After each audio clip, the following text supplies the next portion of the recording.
好的，我们开始上课喽。大家跟的怎么样了？这个有完成的差不多了的，有跟上了的同学敲个一，我看一看。就至少画完一半五官和大部分头发的同学。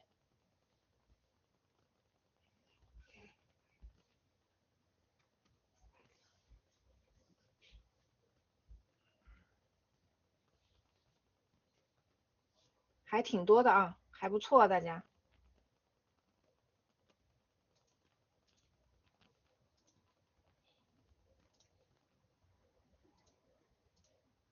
头发还没有，你们觉得头发难吗？还有啊，我想问一下，你们是刚到高光，怎么都这么快啊？就是挺卷的啊。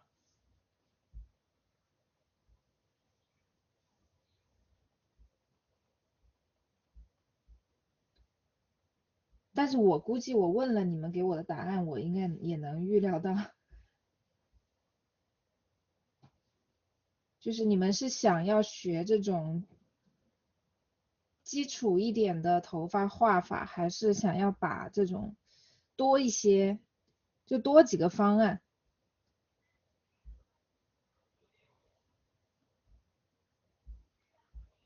多几个方案。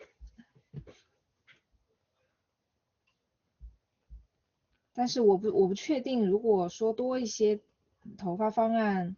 我在想我是这节课就就是这个示范就教你们直接画完，就多教一个方案，还是等到后面的示范再教？但是因为第一个范例啊，我是这么考虑的，第一个示范通常来讲。学的人也是最多的，然后大家是积极性最高的，而且第一个示范我花的那个课时也是最长的，所以我个人其实是比较喜欢把第一个示范做的更加尽善尽美一点，因为你们可以看到我们的课程安排是这样的，到后面它的那个速度会加快一些，因为会有很多重复性的还有一些已经讲过的知识。而且我是希望有一个循序渐进的过程，然后让大家慢慢的就是习惯稍微快一点的节奏，也不能说每一次画画都是完全的一口一口的嚼的稀碎的喂给你们啊，我是希望大家到后面慢慢的开始能够更加学会举一反三。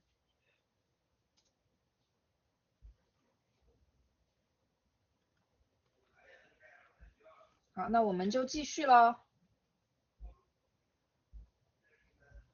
我们就继续了啊，今天先把头发弄完，然后再画手和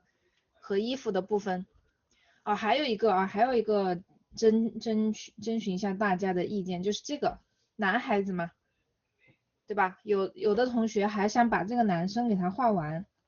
所以如果就是我要看一下时间啊，如果开小灶也太长的话，我还有一个方案就是我们可以约直播，就是直播间，我可以比如说在小红书开一个直播，把这个男生继续画完，然后你们有空的话就可以去看一下直播。如果直播的当下没有空的话，也可以去看我的直播回放。你们觉得这个方案 O 不 OK？就直播的话呢，但是因为我在小红书直播不会是以这种讲课的形式啊，不会太以这种讲课的形式，因为我也不想把大家付费的这种上课的内容，就是完全就是呈现在这个免费的直播间里面，而且就是那个氛围也不太对啊。所以直播的话，我可能就给大家演示一下我的绘画过程就好了，然后不会说在像上课一样一点一点的去给大家讲知识点。这个你们如果可以接受的话，我们也可以考虑用这种方式把这个男生画完，否则的话就是大家自己去自己去举一反三，把我教的知识点自己运用一下，我可能就不管这个弟弟了啊。直播回放怎么看？你们在群里面分享一下，因为是这样的，我作为一个博主本人，我看到的界面和你们看到是不一样的，就是我自己在我的界面里面我都看不到直播回放，可能我也是不是很会玩啊。对，所以你们那个啥，如果说我们约个时间，就是直播的话，就看今天晚上下播的时间，或者是明后天。明天可能不行啊，明天周六我可能要我可能要出去一趟。如果今天太晚了的话，可能可以约到后天啊，礼拜天我们可以约一个直播，然后大家可以在群里面分享一下，如果有人看到的话啊，或者是如果没有时间的话，就去看看回放也可以。嗯，直播的视频会比较长，但是我可以给你们分享这个视频啊，我可以给你们分享这种缩时视频。缩时视频有两种嘛，一个是30秒的，一个是全长的。我可以给你们分享那种全长的啊，因为直播几个小时，录屏的话，我估计那个我的手机内存也可能也录不下来，太久了，而且太慢了。可以给你们录一个纯享版啊，纯享版这个 Procreate 的缩时视频。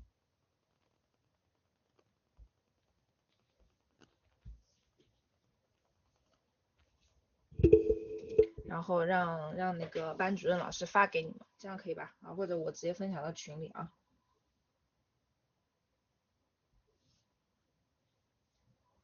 好，我们继续把这个头发给它画完呢。我们继续把头发画完。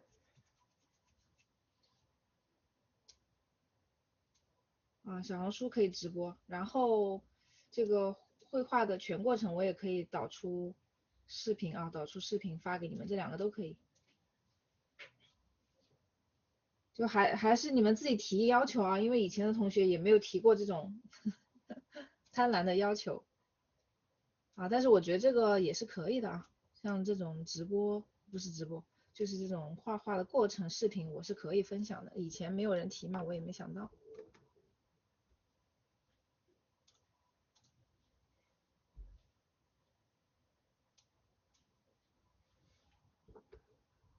好，那我们继续了啊，接下来我们继续完成这张画。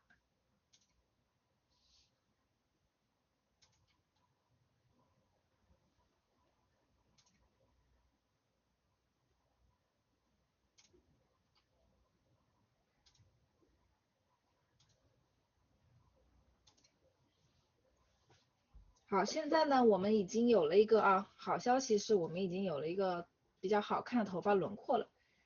接下来我们就用画女生的技巧画男生不好看啊，其实并不是啊。你们画男生的话，其实主要的区别还是在于线稿啊，在于这个起形，其他的方法差不太多啊。然后你画男孩子，你就不要画这么粉嫩的颜色嘛，只是在选颜色的选择上面稍微做一点区分。你比如说男孩子的腮红，你别选饱和度这么高的粉粉嫩嫩的颜色，然后男孩子的这个口红色号，你给它往灰一点，对吧？裸色一点的方向去选就好了。然后男生的睫毛，你别画这种开花睫毛哈，其实没有什么太多的不同。好，下面我们来到这个底下的这个马尾啊，后面这个头发涂层，我们把它锁定了，把它阿尔法锁定。你感觉你的睫毛颜色深了，睫毛颜色深，我们可以单独调整呢。你看，我们睫毛涂层不是一个单独的、独立的涂层吗？虽然它和眉毛在一起啊，你也可以选择一起调整，也可以选择就是把睫毛框出来。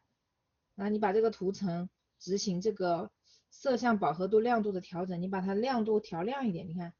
这是不是就浅了？然后顺便可以教大家啊，白色睫毛怎么画？白色睫毛我一般直接把亮度拉到最高，你看我一般直接把亮度给它拉满，它就变成白色睫毛了啊。你们现在看到还有一些小的杂色，是因为我不小心，我后面给你们那个就是补这半边脸的时候，我不小心把一些睫毛画在皮肤涂层了，我懒得改了啊。所以也有些同学问我画出涂层怎么办，我有时候就不管它，就这么办啊，也不是非得要你闪。你看我的这个睫毛关掉以后，有几根不小心画到皮肤层上了。如果你发现的早啊，如果你发现的早，刚画完你就发现你画错层了，你就撤销也行啊，撤销也行。如果已经来不及了啊，发现的时候已经来不及了，那你也不用太去纠结，不是很影响，就放着吧，就放着啊，也没关系。会了吗？好，我们来弄一下这个头发啊。好，我们选择这个铺色小牛笔刷。我们现在来给这个头发呢去做一下简单的这个明暗的这个处理啊，我们来进一步的刻画它。首先就是做一个大的明暗关系。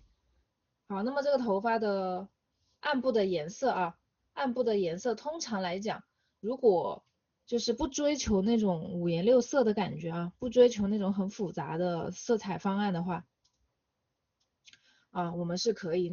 可以直接就用这个头发的固有色，然后把它略略加深一点啊，就是往下走，再往右走一丢丢，往右下走一丢丢，然后得到一个比这个固有色更深的颜色，然后用它来铺这个来画暗部。好，当然有的时候其实跟我们脸部藏色的原理是一样啊，有的时候你会想要在其他的部分也进行一个藏色的动作啊，比如说头发的暗部，你也不想让它是一个很死板的固有色的话，这个动作我们可以放到最后，锦上添花的时候再去单独的给它进行一个藏色的动作也可以啊。当然，如果有一些娴熟的大佬啊什么，你们会看到他在画的时候就直接把这个颜色藏进去了。当然，我们没有必要追求，大家毕竟啊，就是认清自己的所在的阶段，我们现在还是一个初学的阶段，没有必要什么东西都一步到位，我们可以慢慢的啊，就是迂回一点的来。好，那么我们先观察一下啊，作为一个头发，它哪些地方是可以画深、画重一点啊，画的深色一点？那比如说正常的被这个脸遮挡的部分，对吧？你轻轻的啊，你看轻轻的把它加重。被这个脸遮挡的部分，它是不是属于一个受光比较少的阴影部分，或者对吧？是属于一个暗部。好，我们就把这个被脸遮挡的部分，轻轻的给它把颜色加重。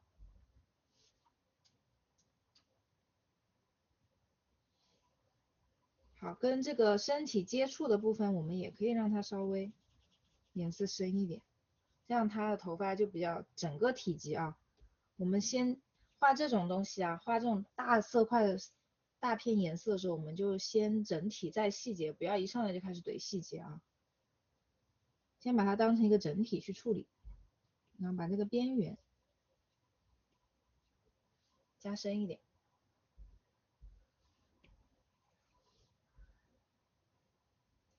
好，我们再看它的头顶。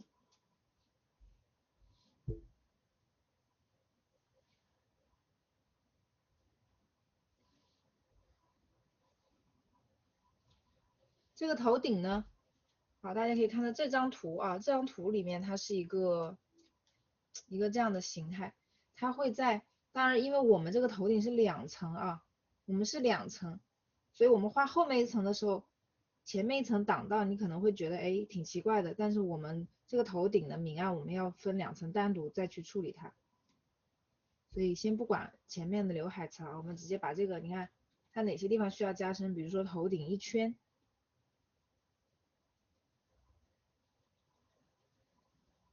轻轻的啊，这个时候你们如果想要头发画出那种比较柔软的、过渡自然的感觉啊，下手就轻一点。好，还有哪里啊？还有这种发缝啊，发缝的两边，我们把发缝两边笔刷稍微调小一点，然后去画它。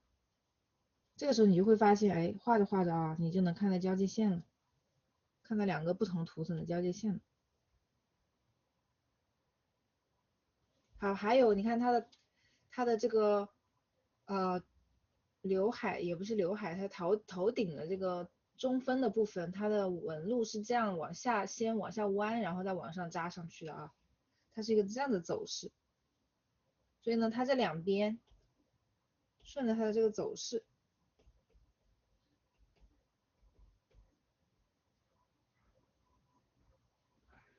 画暗一点。好，这个时候我们可以来到刘海层啊，下面的铺好了，我们可以来到刘海涂层，来到刘海层，然后把它做一个衔接。用刚才的思路啊，用刚才的思路，你看把发缝两边，因为这个刘海层发缝我们是画上去的啊，所以你锁定你这样子直接去平铺的话，它会画出去的啊，它会画出去的。所以这个时候我们就慢慢的小心一点的话啊，在刘海层以这个发缝为基准，往两边慢慢的去过渡。这里如果有一个硬硬的边啊，你如果画出来一个硬硬的边，我们最后可以用涂抹工具给它稍加过渡一下。好，然后这边啊，把这个弧度，总之我们在画这种明暗关系的时候啊，你就要引入一个素描的那种观察的方法了，因为它的头挺像是一个不规则的球体的啊，不规则的球形体。那么就球体这种类似球体的形状，它一定是鼓起来的地方最高点，它是受光最厉害的，对吧？然后它弯进去的地方，往后弯，往四面八方啊，往前后左右弯进去，转折转过去的那些面啊，在正常情况下，它的受光是会越来越弱的。所以我们画这种鼓起来的球体，就要注意把它的中心部位画亮一点，然后周围给它画暗一点。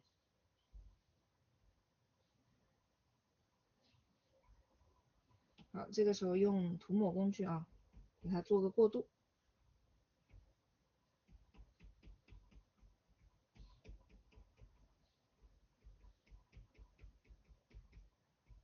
那过渡的时候你会发现，哎，好像我们把一些，对吧，顶上这层的颜色给它抹的越来越薄了。啊，没关系，这个时候我们补一点，补进去啊。或者你觉得这个地方它不应该是补深色，应该是补浅色的话，我们就吸这个颜色给它补上去。总之最后呢，不要看到这个缝隙。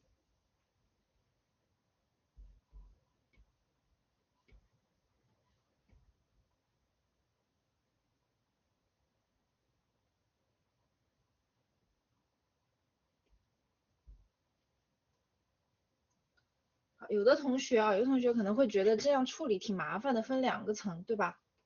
那么我在这里有一个方法啊，有一个技巧，有一个小技巧啊，有一个小技巧可以把两个头发涂层合并成为一个涂层，但是它是有前提的啊，有一个前提的，前提是你的脸，你的皮肤层啊，这些皮肤层你已经收拾干净了，收拾的比较干净了，这个时候再去啊，大家想一下，如果我把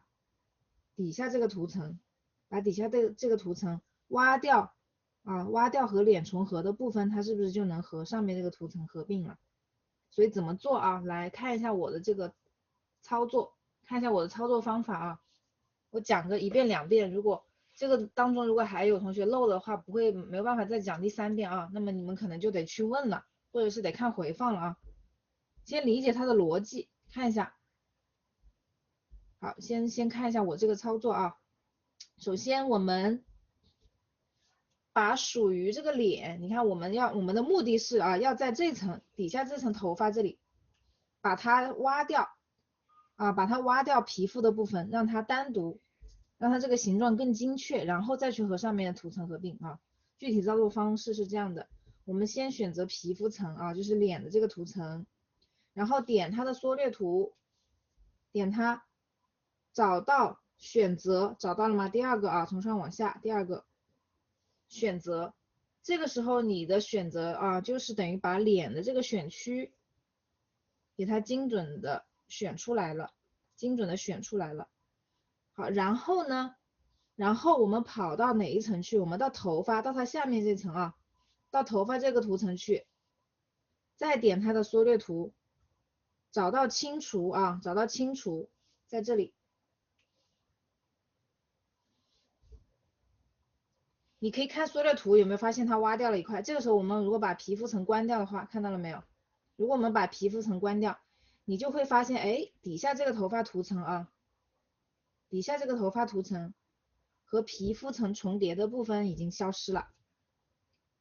这个时候呢，我们再做什么事情呢？你再把这个头发图层啊，大家如果再把这个头发图层往上移，你看移到跟刘海图层，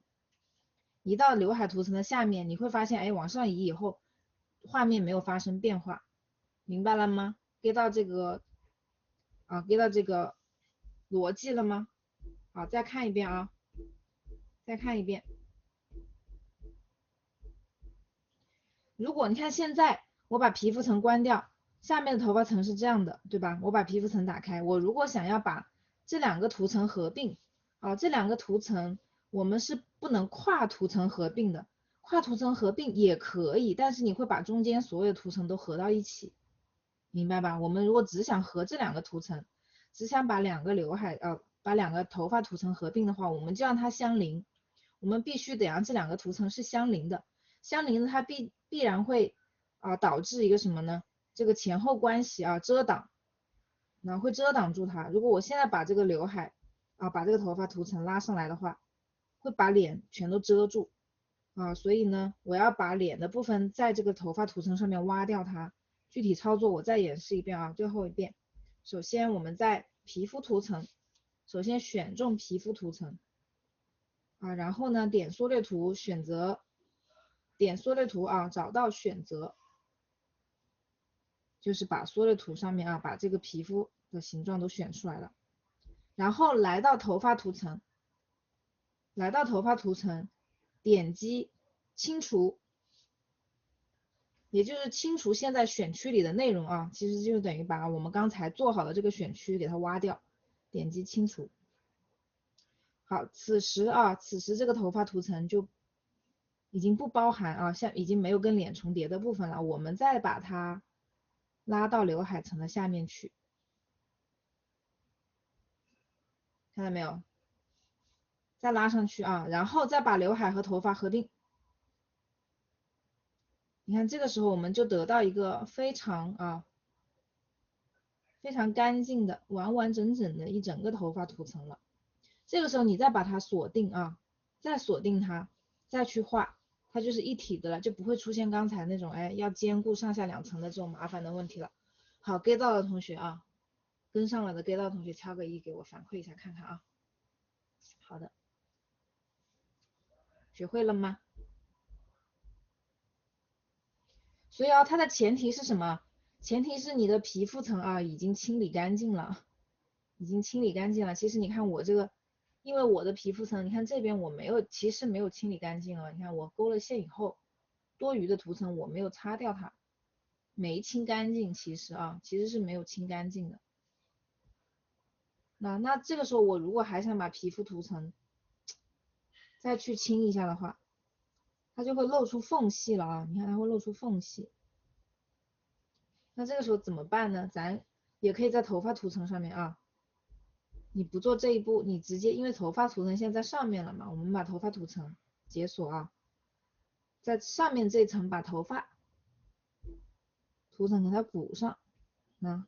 给它贴的这个脸的形状把这个缝隙给它填住。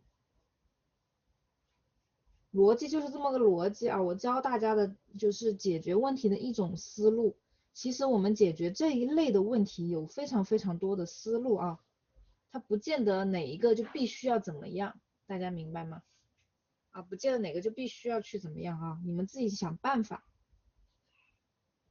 遇到这种各种情况，因为在画画中可能会层出不穷各种情况，大家一定要有应对它的方案然后怎么做这种顺序没有那么不用那么的严格只要结果是好的，什么手段其实都可以。好，我们把头发现在我们把整个头发层，你看它是一个单独完整的了，都在这儿了，我们把它锁定。然后用我们刚才这个思路，现在我们就可以放心的你看去做它的这个明暗，然后把中间这种缝隙，现在我们再用涂抹工具去抹中间这个缝隙，它就不太会漏底当然这个漏底有可能是之前这里有一点不透明，你看有点不透明度，所以这种地方如果你要去画它你怎么画，你现在怎么补都补不上，因为它是带了一个不透明度的，所以这个时候我们要把阿尔法锁定关掉关掉阿尔法锁定再去补，颜色才补得上去。这点大家能理解吗？像这个地方你看这些地方，不知道你们看不看得到有这种半透明的东西像这种东西你要补的话，你得把阿尔法锁定关掉，因为阿尔法锁定是用来保护不透明度的所以哪怕是你这种半透不透的这个地方，它也是受保护的，它不是说只保护你这个轮廓内外它是不会识别你的所谓的轮廓内外的，它只要带不透明度，它都会保护。所以你要想改变它的这边不透明度的关系，你就要把阿尔法锁定给它关了。好，关了之后我们可以吸色再去做一下，然后把它这个，首先把它这个头发给它补实了头顶的部分给它填实了，尽量保证它这个主体部分是一个实心的，我们再去锁定它再去锁定它，再去做那种涂抹这种动作就会顺利很多。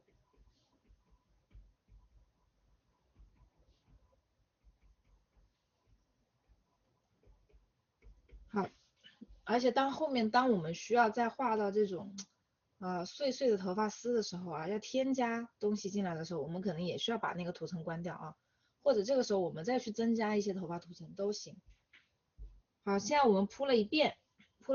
这个头发大概有一个明暗关系。接下来我们加重一下它把这个明暗关系再去深入一下，用更深的颜色去把它再画的明确一点。好，那我们就把这个颜色再往下走一走，再往下走一走。其实越到深色，我们也可以让它加入一点冷色。加冷色除了还有一个概念就是除了用这种带色相的，比如说蓝色紫色这种比较偏冷的色相比较偏冷的颜色去画，还有一种方案就是你用比较灰一点的颜色去画，就是去掉它这种暖色的这种颜色信息越往左边偏越灰，其实灰相当于它原来这个暖暖的棕色来讲也是一个冷色灰一点其实也是冷一点灰一点就是冷一点，所以有时候你不一定要用一个蓝色去画它，你用一个灰色去画，你也会觉得它变冷了。所以我们再往下用一个稍微灰一点的深一点的颜色，看可以进一步去刻画。好，这个时候大家在画这个头发纹理的时候，我们可以这个时候笔刷可以稍微小一点，然后呢画出这种发丝的走向了。那我们把它这种分层关系我们现在就可以来画一下它的这个分层关系，仍然是轻轻的画任何东西只要你轻，你就不容易出错。那轻轻的画出它的这个头发的结构。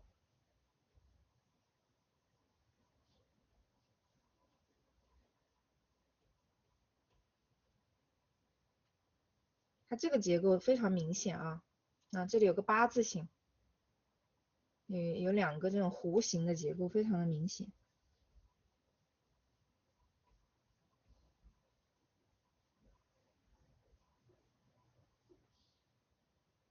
好，这种旁边我们可以用大面积去画。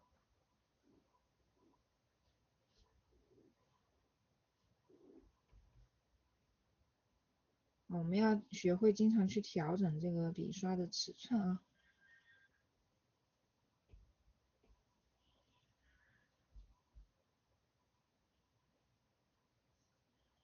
好，它这2条啊是这样的弧形，然后再往下呢，它是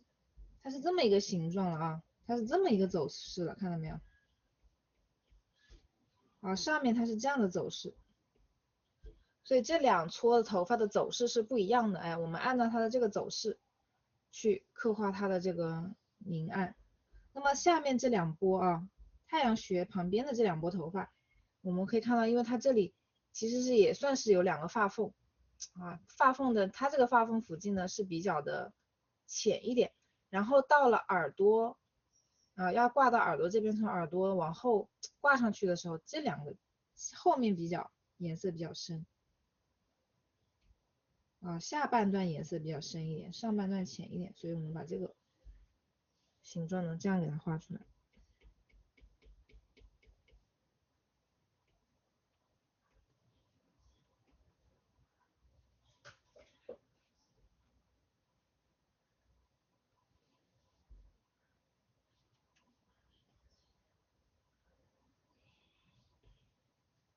这个地方的分界线啊，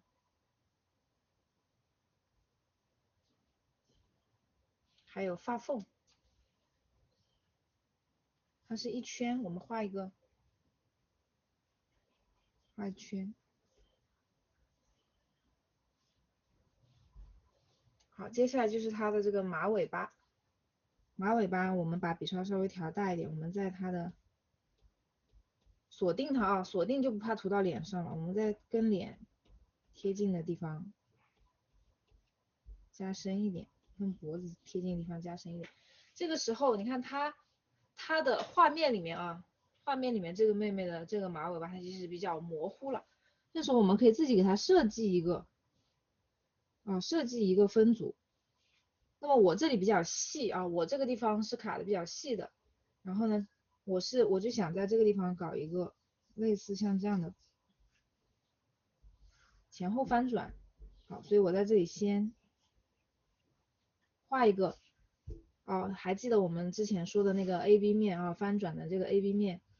它的交界线是很明显的，对吧？我在这里给它设计一个交界线。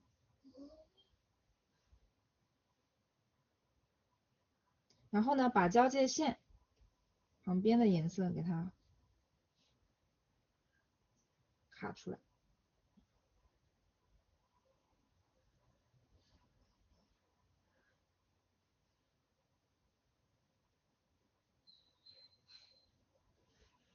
交界线的这边的颜色啊，我就尽量不去动它，我就如果觉得画出去了，我就吸这个颜色，吸这边浅一点的颜色，把它这个形状给它顺出来。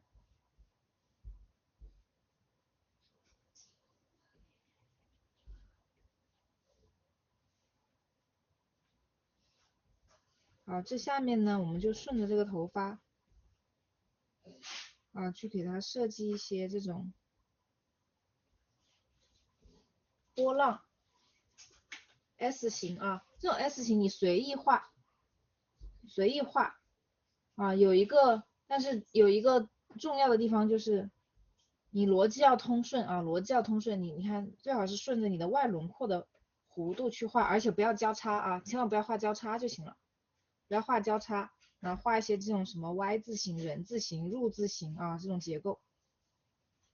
不要出现这种交叉。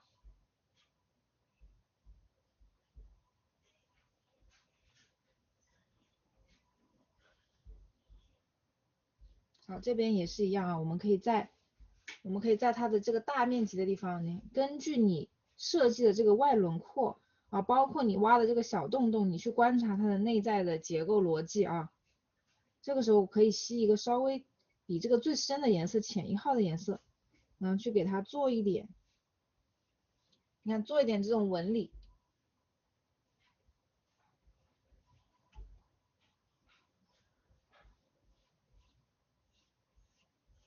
这个纹理的画法其实跟我们画这种头发丝啊，然后画这种飘逸的这种小碎发的，它的思路是一样的。我们可以在比如说拐弯的地方，对吧？这种产生弧线的地方去给它一个夸张啊，或者是给它一个复数啊，复数的线条，就是给它多画几组啊，让它产生一些丰富的变化。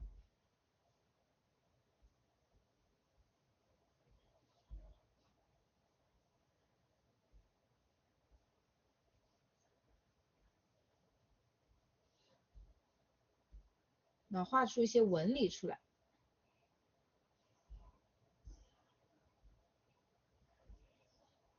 好，里面这个内部我们也给它画一些纹理出来。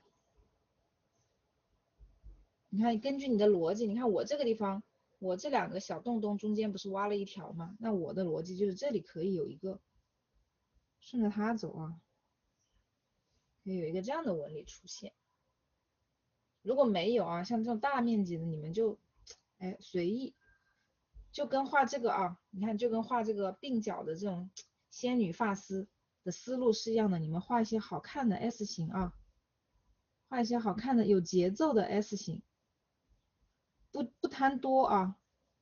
不贪多，但求稍微在这里划分出一些这种层次感啊，分组的感觉就行了。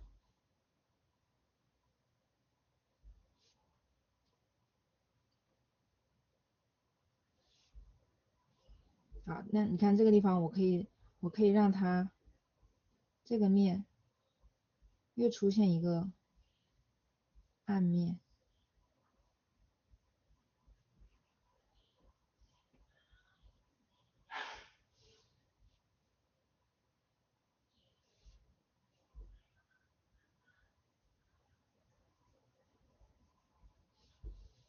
好，然后呢，大家还有一个思路是什么呢？还有一个画头发的思路，就是这种明暗关系。除了你看我画的这种大的翻转，对吧？啊，一个像丝带一样 A B 面翻转。除了这种情况，它还有哪些地方可以做明暗？就是一个波浪 S 型它的起伏，就像画球体一样，对吧？我们在它高的地方让它亮一点，然后在它凹陷的地方让它暗一点。所以你看，假如说我换一个颜色。那你观察一下，你如果出现一个这样的 S 型，对吧？你是不是可以把它认为这一块是高光的位置，对吧？蓝色啊是高光的位置，然后呢，这个紫色这些地方这些地方是凹进去的。我们把这条单独去分析的话，它是不是会出现一个暗亮暗这样的一个变化？然后你再到下面来，它是不是又一个这边还是仍然是暗，对吧？然后这里又亮起来了，然后这边又暗了你根据它本身这种起伏，你根据它本身的起伏对应一些明暗关系，起就是亮，伏就是暗，对吧？起起伏伏就是亮亮暗暗根据这种关系，根据这种思路，也可以做一些这种明暗关系。但是呢，你要注意那这个地方它也是一个凹进去的，它又涉及到这种翻转。如果像我这种情况的话，我们稍微区分一下。所以这个 S 型这种起起伏伏的这个地方的明暗关系，我们做的稍微的对比不要那么的强，我们就吸一个不那么强的颜色吸一个不那么重的颜色轻轻的，你看把它凹下去的部分稍微涂深一点这两边。先保留它这一段，你看最高的地方拱起来的地方让它亮，拱起来的地方让它亮一点凹下去的地方让它深一点。你看这一撮就这么画，对吧？那这一撮你看一下，这里是不是还有一撮？我们同样的那我让它凹下去的地方颜色暗一点。那这一撮是不是也可以这么去处理？凹下去的地方颜色暗一点，然后把它鼓起来的地方留着。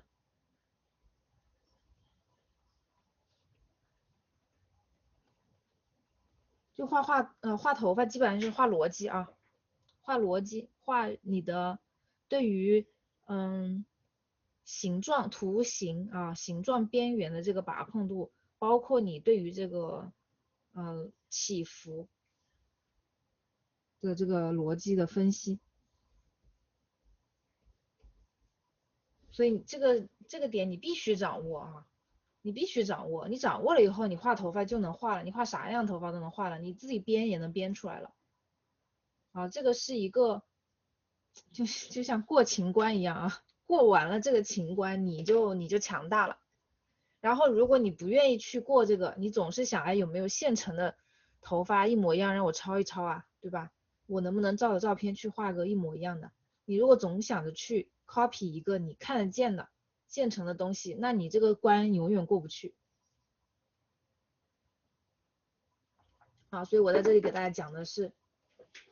逻辑啊，讲的是逻辑，讲的是它的底层逻辑。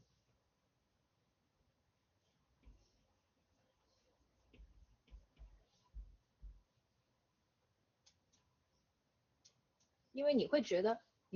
对于这张照片来讲，你去看一下这张照片，它好看的地方，它头发就是在它的这种小碎发和耳边的鬓角，对吧？以及它上面的这个划分啊，这个区域的划分，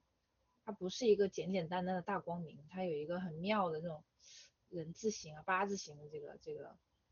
分区。但是呢，对于这张照片来讲，它下面这个马尾的部分其实是平平无奇的啊。马尾的部分其实是平平无奇的，稍微比较沉闷一点，也没有啥特别特殊的设计啊，所以画到画面里面，你是不是会希望这一块也比较的好看，也能够配得上它上面的这个感觉，对吧？那你画一张画，你如果具备一定的原创能力，对吧？或者是这不说原创能力，这种属于是这种发散能力啊，你具备一定的这个创作能力，而不是只能生搬硬套，你的画面就会灵动很多啊，就丰富很多。就是哪怕是他们，对吧？那些画很写实的大师啊，从古至今啊，那些名师名家，他们在接商稿的时候，比如说我今天要给王子啊画一个画了，他王子骑在一匹马上，我也可以让那个马那个腾空，是吧？双脚前脚腾空，让它飞起来啊，然后我也可以把这个王子画得更帅一点，对吧？这个王子只要在他的宫殿里面，在他的大厅里面，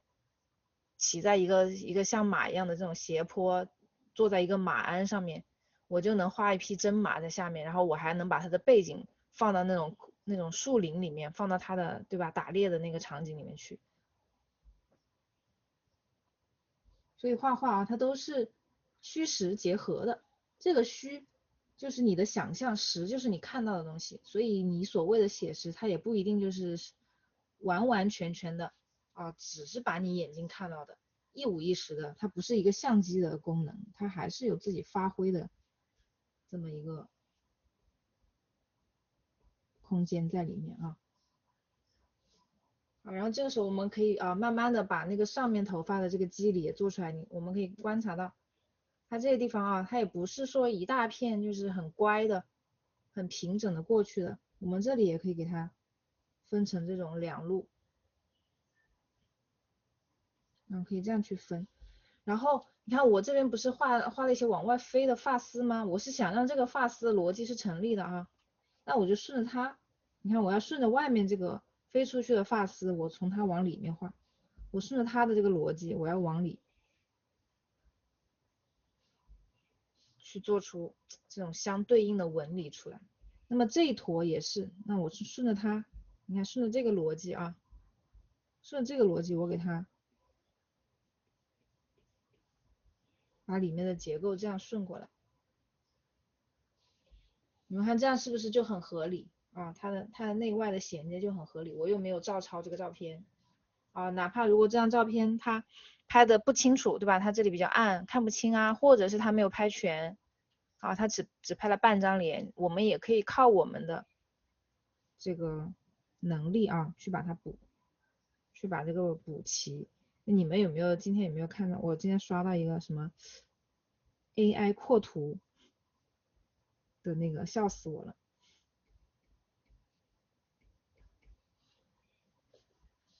AI 扩图扩的就是很扯啊，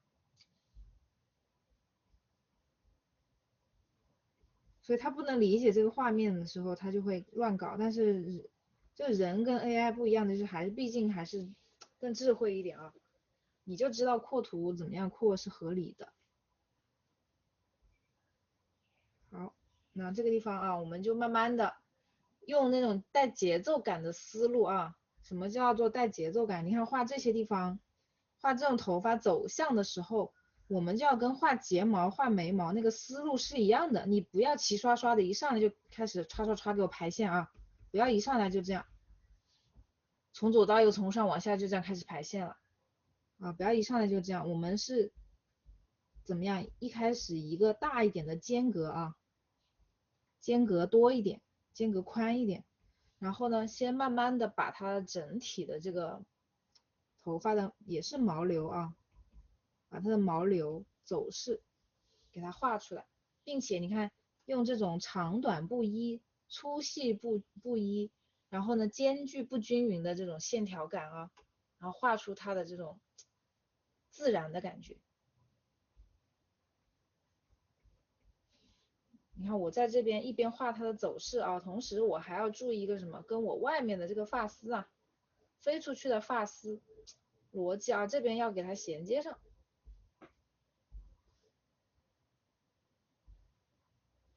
好，这个动作啊，反复的，多去，这些地方拱起来，这个地方你可以从外往里啊，给你自己一个逻辑支点，让它支撑你这一笔。我这笔怎么来的？你如果可以看到啊，这边有个起起伏伏。好，注意节奏是什么呢？我们不必要把每一块都交代清楚。你看我现在这里空了一大块，这边也是空着的，对吧？然后这里是你看2根比较密，3根比较密挨在一起，然后又空的比较多，然后又画了2根。啊，注意这种疏密啊，注意这种节奏感。你不需要把每一个都画的很满啊。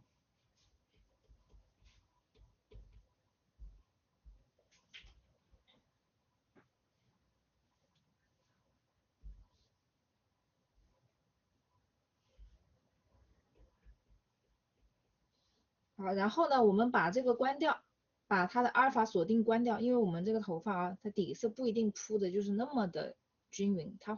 肯定是会包含了一些不透明的关系在里面的。你包含了这个关系在里面，你涂抹它就是抹不匀啊。所以我们把头发的阿尔法锁定关掉，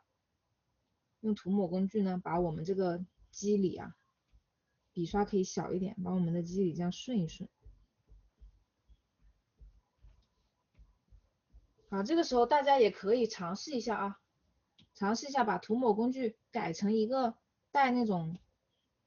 发丝感的这个头发，这个笔刷试一下，在比如说3月更新里面，我们试一下啊，在3月更新里面，我们往下走，有那个头发1、头发2、头发3、头发4啊，1、2、3、4，我们找一个头发2试试看啊，找一个头发2，把它作为一个涂抹笔刷。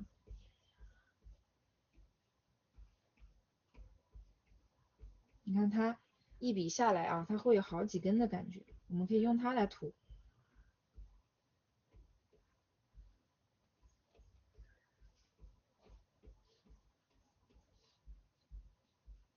看到了吗？啊，用它涂出来的就自带那种。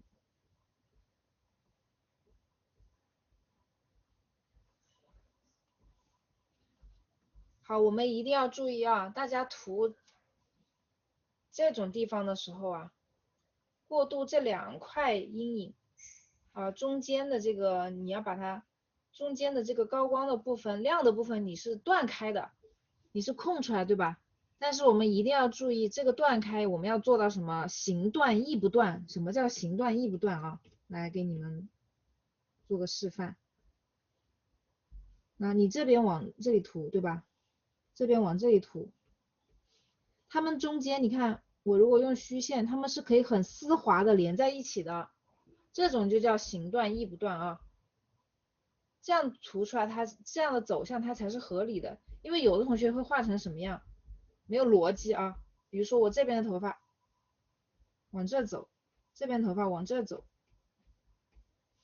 你看它们之间如何相连啊？连不起来的啊，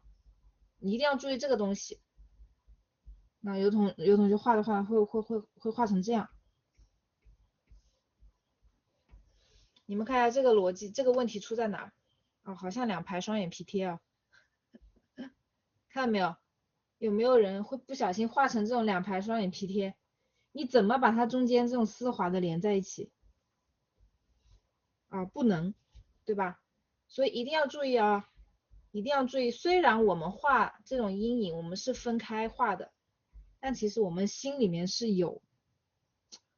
中间的这个连接的，它们就是一个形断义不断啊。啊，当然你也可以试试什么头发1啊、头发3、头发4都可以啊，去试一下各种头发笔刷。我好像觉得头发4也可以啊。但是这个东西呢，你如果一开始就上这种细的，我感觉用这个细的涂抹效率很低，比较慢。所以这个涂抹我建议啊，我的建议是到最后锦上添花的时候再做。我还是选择用这个均匀涂抹啊，先用均匀涂抹工具，还是用均匀涂抹工具把它的大的关系给捋顺了，最后再去搞那种细节。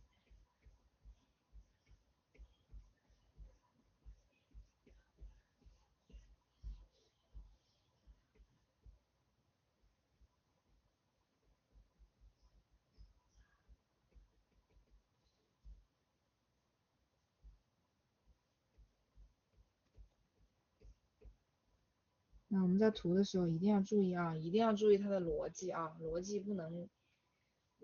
乱，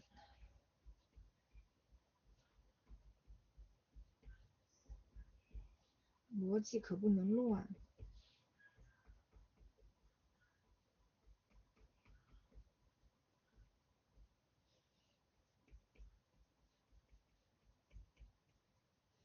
好，因为我们现在啊，大家注意一点，我们现在是关了那个阿尔法保护啊，关了阿尔法锁定再涂的，所以涂到边缘的时候，我们得小心一点啊，别给它抹出去了。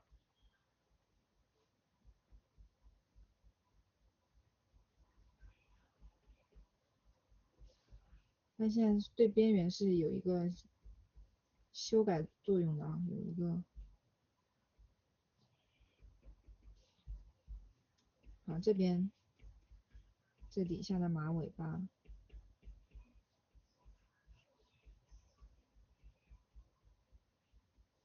涂到这个脸边缘的时候要小心啊，这个时候你乱涂，你看会涂到脸上去的啊，因为它这个涂层现在在皮肤层的上方了。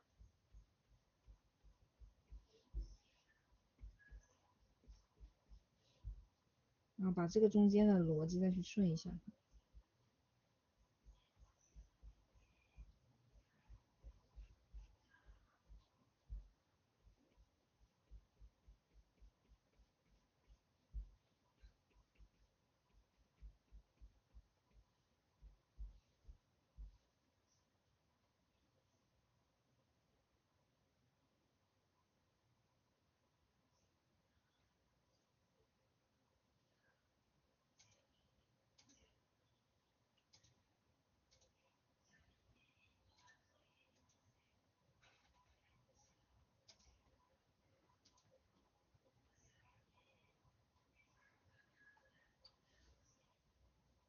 有在跟吗？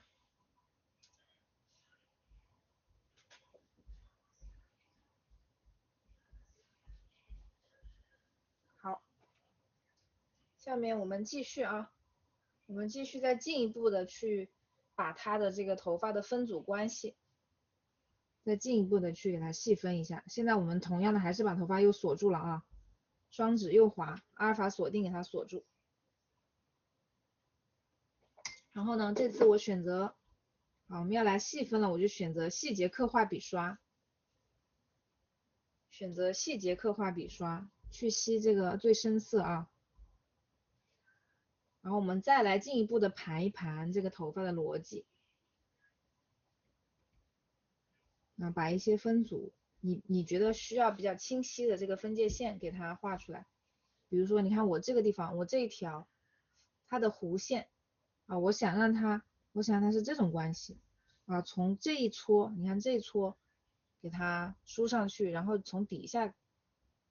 啊，它把它挡住，让它从底下这样露出来。所以我们画头发啊，这个时候画头发要注意有一个什么样的概念呢？我新建一个图层啊，我们尽量避免去画那种呆板的平行线条啊。我的意思是什么呢？就是你看它这个形状，你看到它一个这样的形状，很多同学啊，在没有设计能力的情况下，你就会很老实的把所有的头发都去这样安排，对吧？你的头发走势就会变成这样。好，然后你们看一下我在右边做的另外的一个设计啊，同样是这块形状。这个时候就要利用到我之前给大家说的啊，各种人字形、入字形啊，各种高级一点的穿插方法。比如说这一条我从这边过，因为它这里有一个呲出去了嘛，对吧？我以它为逻辑支点。好，接下来呢，它是不是可以？你看它们的弧度和这边比是不是不一样了？然后它可以这样子走。好，接下来我这一撮，我可以从它下面出来。你看在这里出现了一个这样的结构，看到了吗？出现这样一个分叉啊，分叉或者是交汇，就不画交叉，但是我们可以画很多的交汇。你看，交叉是不可以的，但是这种交汇是不是可以？这各种形式的交汇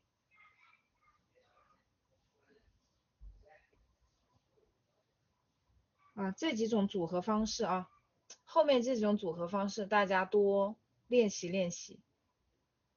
啊，只要你的线条里面，特别是这种像头发里面啊，出现类似这样的线条，就会比较丰富啊，就会比较丰富。但是你不要去画两条线这样去交叉啊，或者是反复交叉啊。你看，反复交叉各种，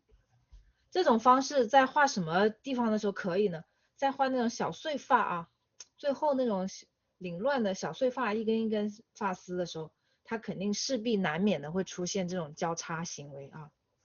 但是在那种画大的分组的时候，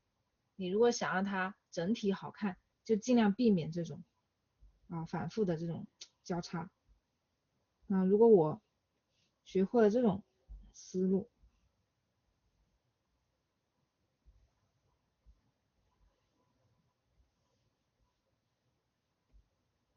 好，大家看一下左边和右边，对吧？左边是小学生画法啊，是现在是以前的你，以前的你是画成左边这样子画头发，今后的你要画成右边这个样子，学会了吗？跌到了没有？你看右边，哪怕这一小块我们怎么处理它？我们可以这样去处理，你不需要去抄照片了呀。你看照片这里一坨漆黑，你看不出什么，对吧？那你怎么把它画的漂亮？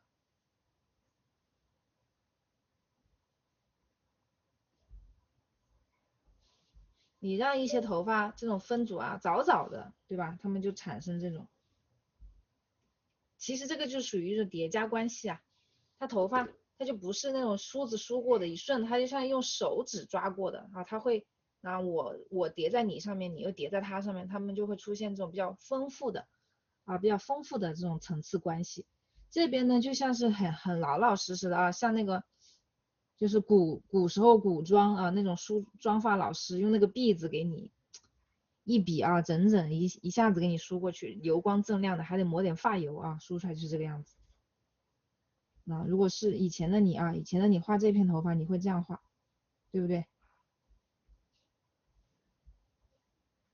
以后咱们就这样画，看到了吗？左右把这个逻辑你给它弄清楚啊，我截个图。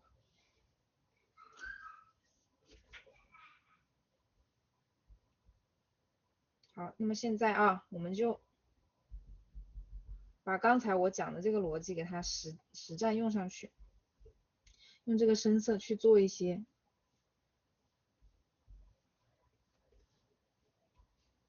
这样的分组。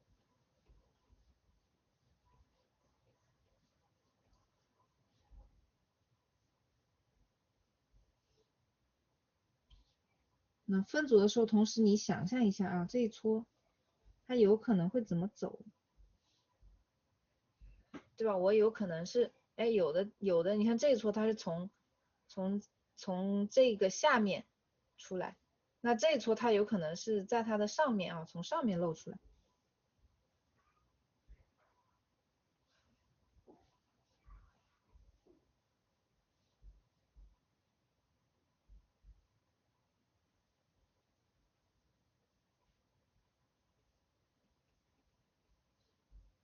好，这个地方啊，这个地方它因为是两组大的不同的走向，所以我要把这个交界给它画的明显一点。学会了吗？好，这边也一样。我们不用画太多啊，其实不用画太多。然后两边也不一定非得对称呢。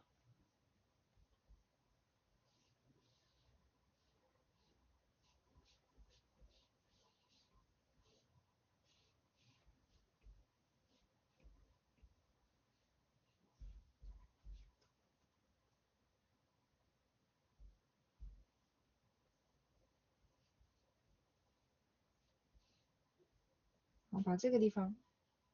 啊，这两撮头发的这个分界你给它画清楚。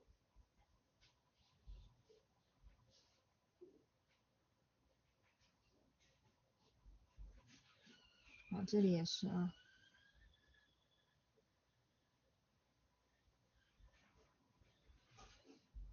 那因为我这边不是有一些呲出去的吗？对吧？我得把它这个逻辑给它排一下。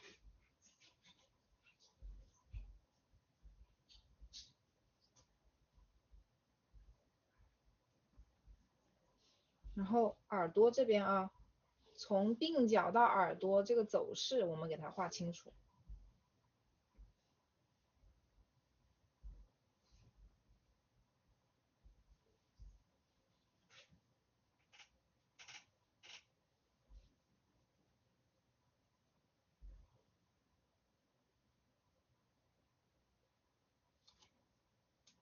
好，接下来就比较偏体力活了啊。接下来就比较偏体力活了，我们就你把那个阿尔法锁定给它关掉，就用这个笔刷。你可以先大再小，然后顺着这一组一组啊，我们画一些这样的线条感，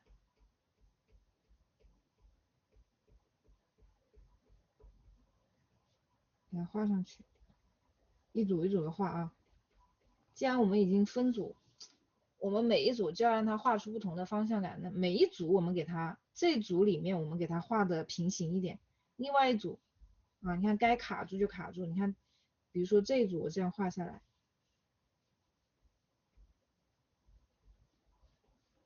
我就乖乖的顺着这一边走。那这个地方呢，我就在这里给它做出一个一个压着另一个的感觉，把它这个交界线给它做清楚，包括这底下走势啊，也给它设计一下。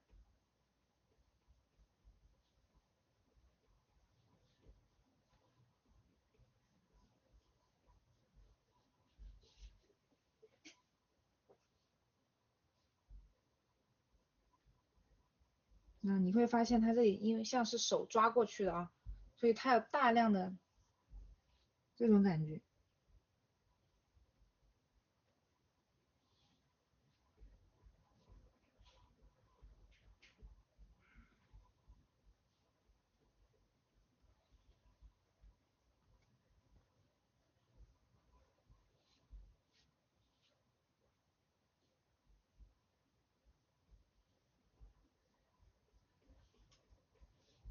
接下来啊，这个操作跟我们最开始铺这个大的暗部其实是一样的啊，思路是一样的，就是我们把这个暗的地方，用这种排线的方式啊，一缕一缕的给它这样排，然后跳过中间，那我打虚线，跳过中间亮的地方，在另外一边把它这个逻辑给它连上，手法就这么一个手法，你看中间不就空出来了吗？但是它，你看它的逻辑还是丝滑的啊，它的底层逻辑，它这里虽然形式断了，但是它的逻辑没有断，这就是形断意不断。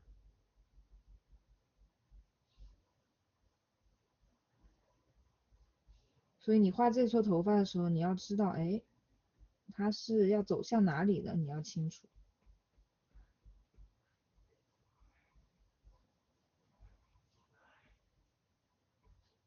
好，画到这个发际线这里的时候啊，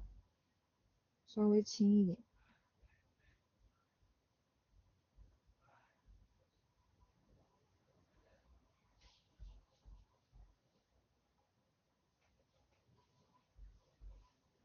这一撮给他把这个逻辑给他排明白了。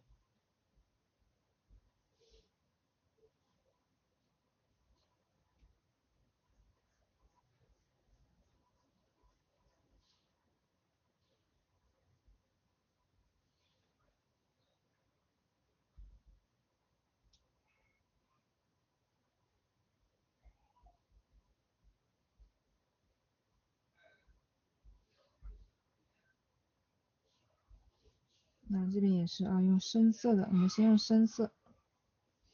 不用太密啊，特别是越到这个跟这个皮肤衔接的地方，我们越小心一点。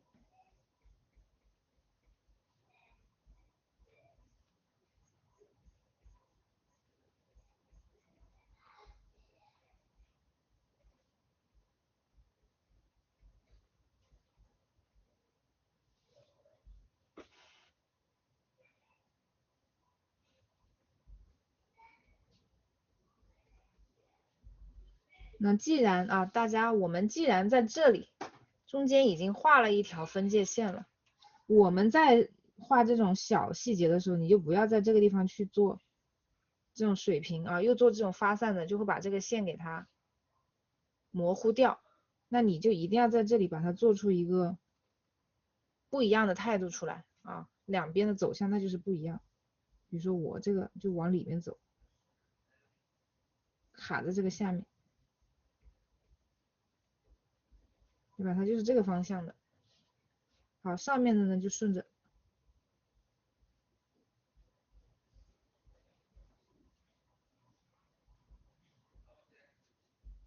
你这样去画啊，你这个分组才有意义啊。在交界线的时候，一定要把方向的差别对比给它画出来。那这撮我如果假设想让它压在上面，我是不是可以把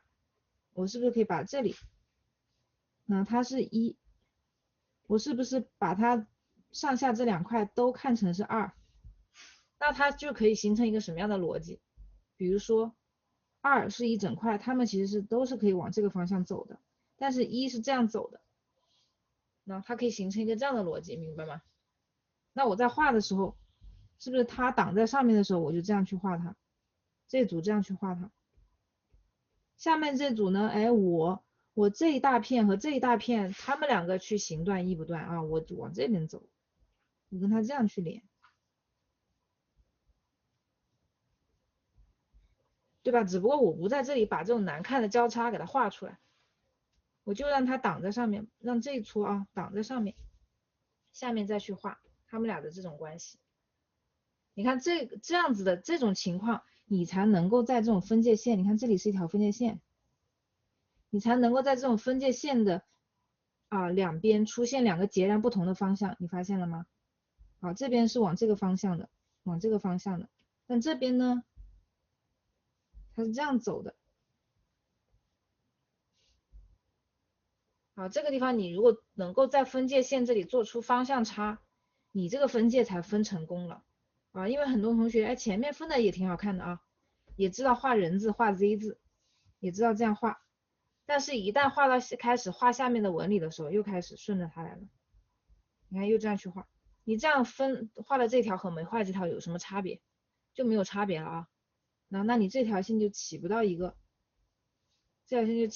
把这两个面分开的作用了。你既然要分开这两个面，那么这两个面它在方向上面毕竟是要做出差别的，或者是颜色上面啊，或者是在这种肌理的走向上面，势必是要做出区分的。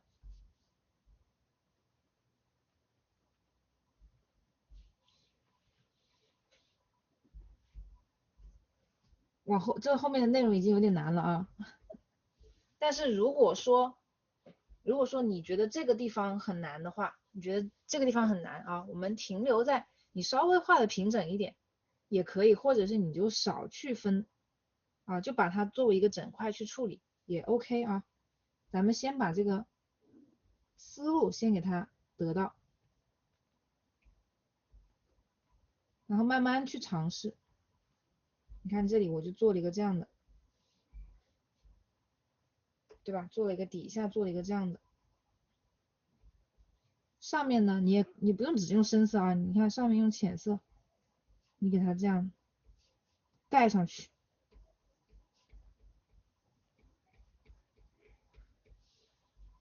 你看这两层它的前后关系是不是就非常明显了？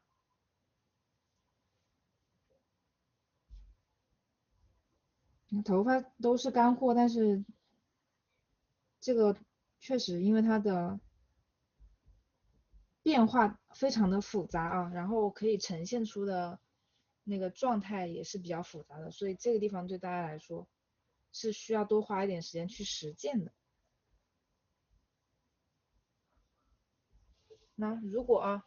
我们也可以把那个一个组和另外一个组之间的颜色画的重一点，你看去找一些这种三角区域，这样子有一个什么得到一个什么样的情况呢？你看，我们去找一些这种啊，找一些这种三角区域，找一些这种深色的地方，给它把这种深色的，给它把下面这种画的颜色画重一点。这样还有个什么好处呢？就是我们除了在纹理上做出上下层次啊，做出这种层次角度的变化之外，我们在颜色上面也区分了，你就自然而然的会认为这些更深一层的颜色的头发，它就被压在下面了，对吧？它就是下层的头发，因为美女头发都是很多的啊，发量都是很大的，你肯定是拨开上面一层，还有下面一层啊，拨开还有下面很多层，它很多层，它不是薄薄一层。所以如果我们可以你看在这种层次组和组之间在组和组之间画出一些这种更暗的部位，这个暗的部位是不是自然就退行到被压到下面去了？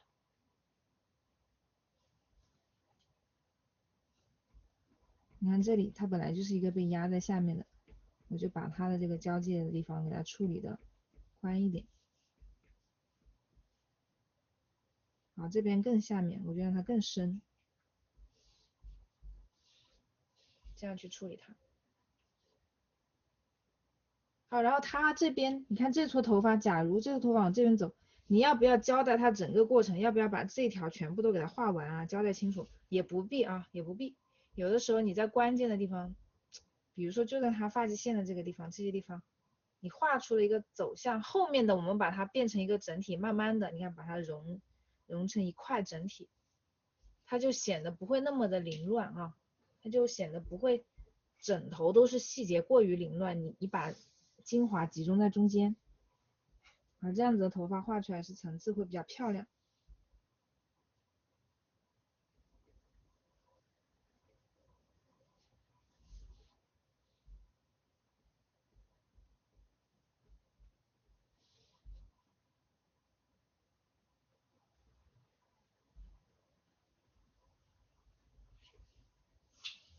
那有一些地方你觉得画多了，你还可以用浅色的又给它找回来啊，给它找补回来一点。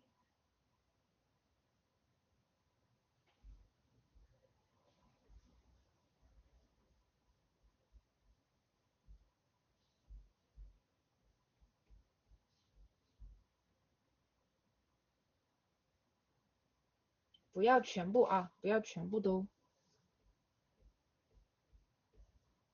不要平等的去创死、去抠死每一块细节啊。我们在画这种大面积的，但是它又是比较雷同的质感的时候，就一定要注意，要有偏爱啊，展现出我们的偏爱。就是有的东西呢，或者到了边缘不用画那么清楚，然后有的地方就让它一整块一点有的地方让它碎一点，有的地方让它整一点，这样就属于疏密上的设计。你看我可以这边比较空我直接可以挖一个深色的地方出来。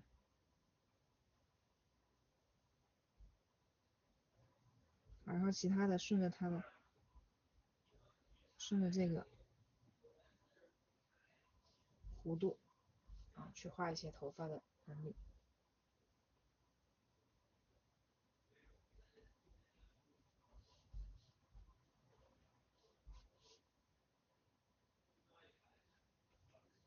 然后这种被压在下面的头发啊，你把这个片和片之间的这个交界的感觉给它做出来。啊，还是可以用这个涂抹工具啊，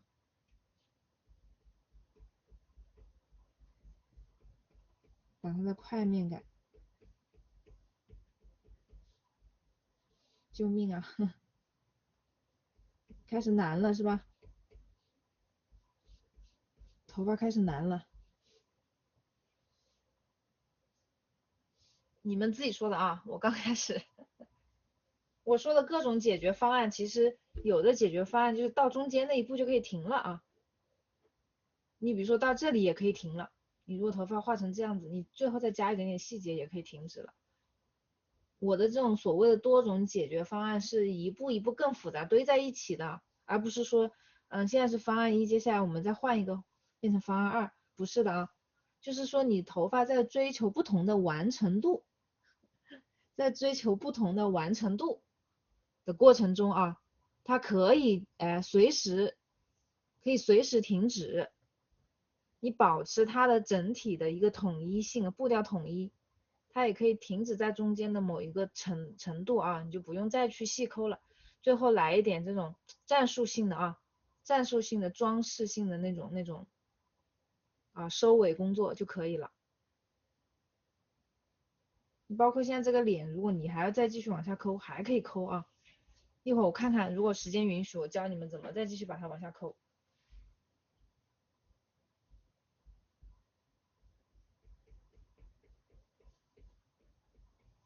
好，接下来我们只需要啊把这种，你看我用涂抹工具把这种暗部这种大块面啊，大块面里面它还是会有一些凌乱的东西，我再给它整理整理。那把这种凌乱的笔触有的地方给它连起来啊，这样你的画面就不会碎。还是要避免太碎啊。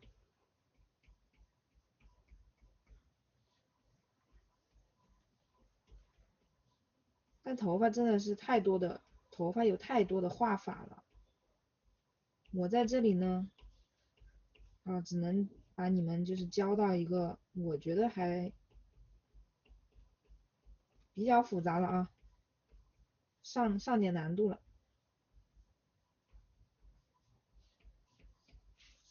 你们如果停留在刚画出明暗关系的那一步，也可以的啊，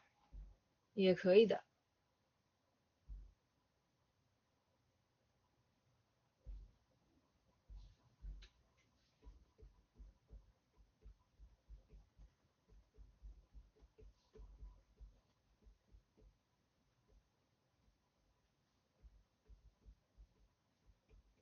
那用这个涂抹工具，只是为了顺一顺这个暗部笔触看起来比较杂一点的地方，让它顺一点，但是不是为了把这个笔触抹掉啊？你看我没有去完全抹掉这些笔触，但是有的地方呢，我希望它还是一个整体。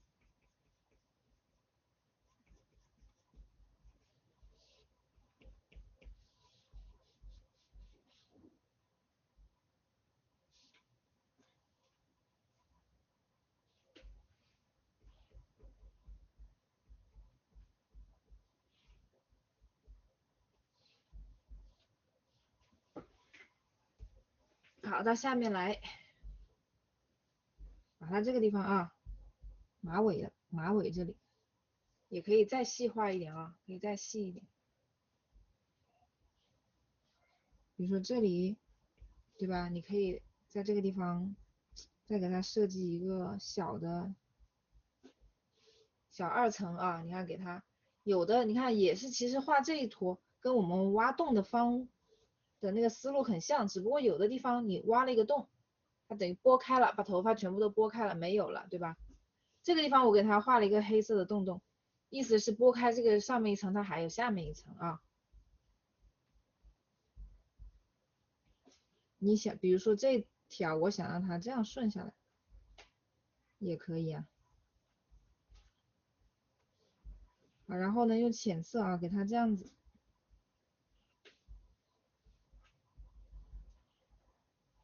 让它成一个这种状态，啊，它压在上面，是不是也可以？你看这样的层次啊，它就会出现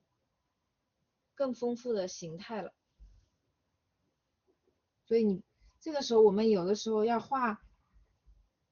零为整，有的时候可以画整为零。啊，你比如说这一撮，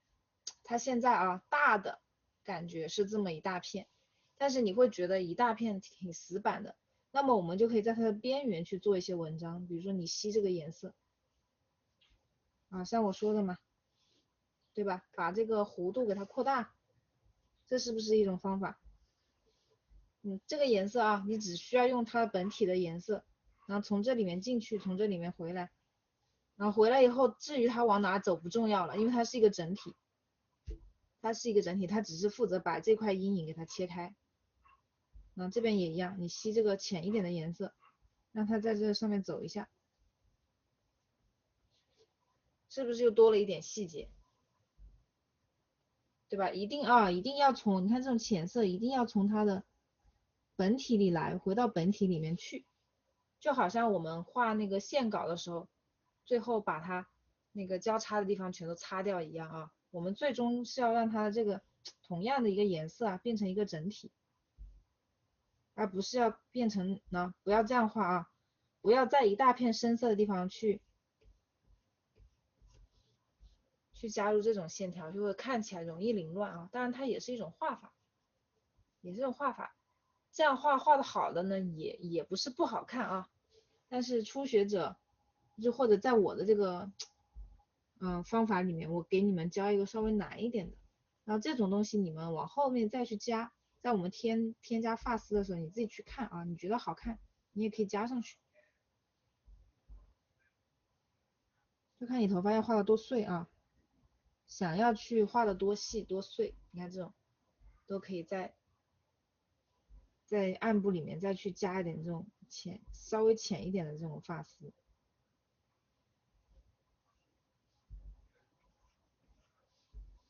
然后这样去画它。好，那暗部的这个分组啊，我们也可以进一步的把它给它敲定，用稍微深一点的灰一点的颜色。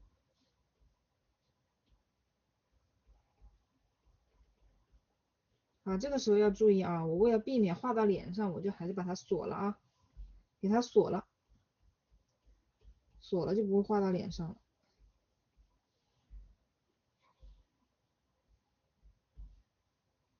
那注意这一条，像这种你去看一下它的走势，它的逻辑啊，你给它去设计一些，有的头发在上面，有的头发在下面哈、设计一些上下层的关系。那把这些洞洞啊，里面有的地方给它画的更深，这样看起来就比较的像一个卡碧色的动作，看起来就更有层次感。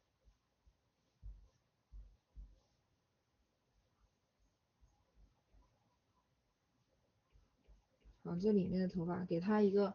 在这个地方给它一个方向上的它往这边走，我底下的呢是一个反方向的，给它一个方向上的反差感。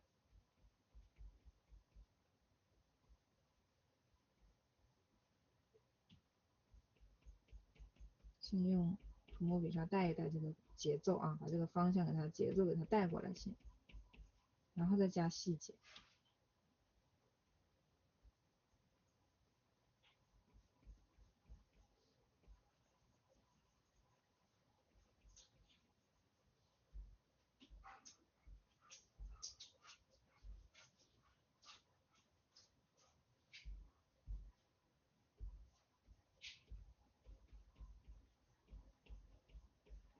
先整体再细节啊，画头发的话就是这样子。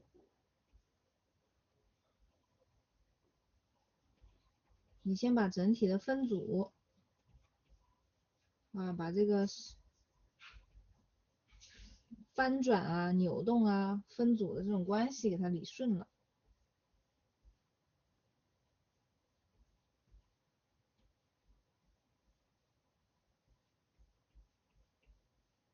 然后再去增加那种发丝感啊，再去画这种细节。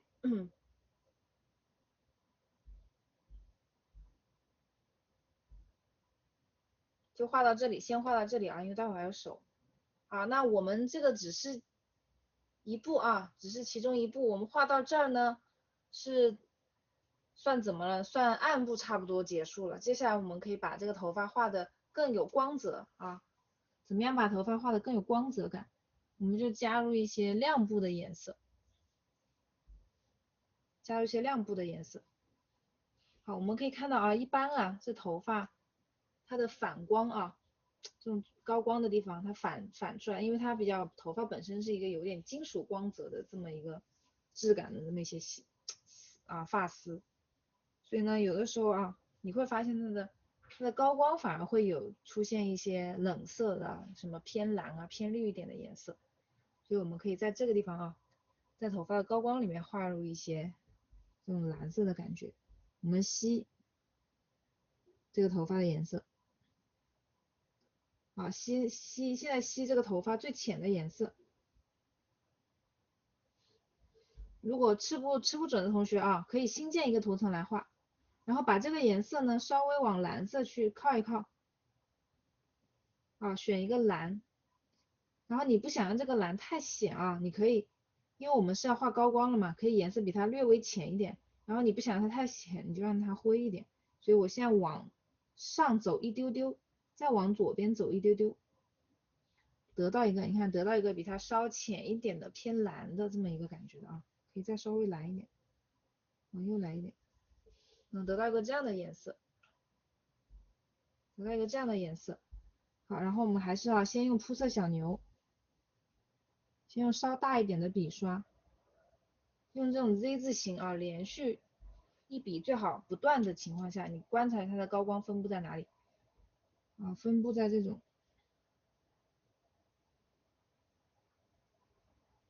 发缝两边拱起来的地方啊，轻轻的扫一些，啊这边轻轻的扫一些，因为此时你已经在底下啊分了这种上下层了啊，所以那种很深的颜色你就可以不去扫了。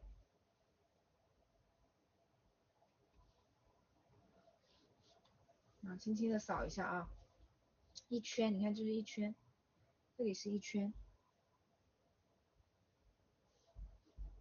好，这边我们也可以啊，马尾这里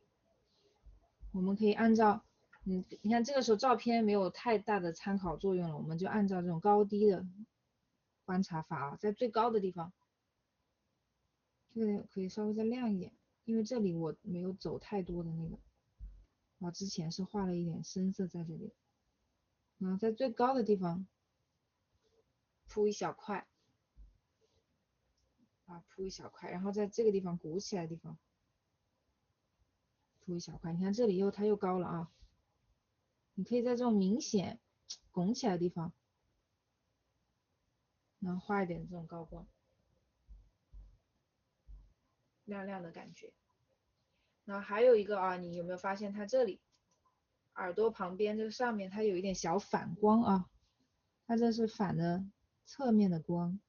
然后可以我们在这个地方加入一点反光，把笔刷调小一点。它反光是一条这样竖着的啊，所以我们在这个方向上，你看它其实也是一个弧度的高点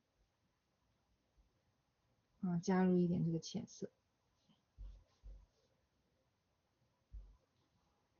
顺着它的方向啊。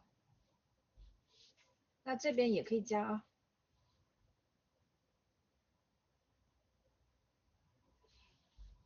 也可以加一点。好，然后用涂抹工具啊，用涂抹工具，这个时候涂抹工具可以我觉得可以带上那个头发丝笔刷了啊。3月更新里面找一个，比如说头发4啊、头发2都可以，用这个头发笔刷，把它这个高光啊，从里往外抹也好，从外往里挤压也好，把它稍微摊一摊啊，特别是在这种地方，你看这种小的笔刷比较细啊，逻辑比较乱的地方，用这个毛毛的涂抹工具给它刷均匀一点，摊开。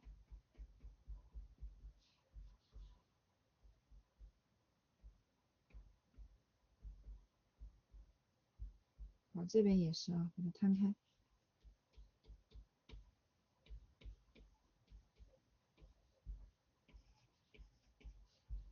这个头发如果你们要细抠啊，还可以继续抠下去。我一会儿可以给你们演示一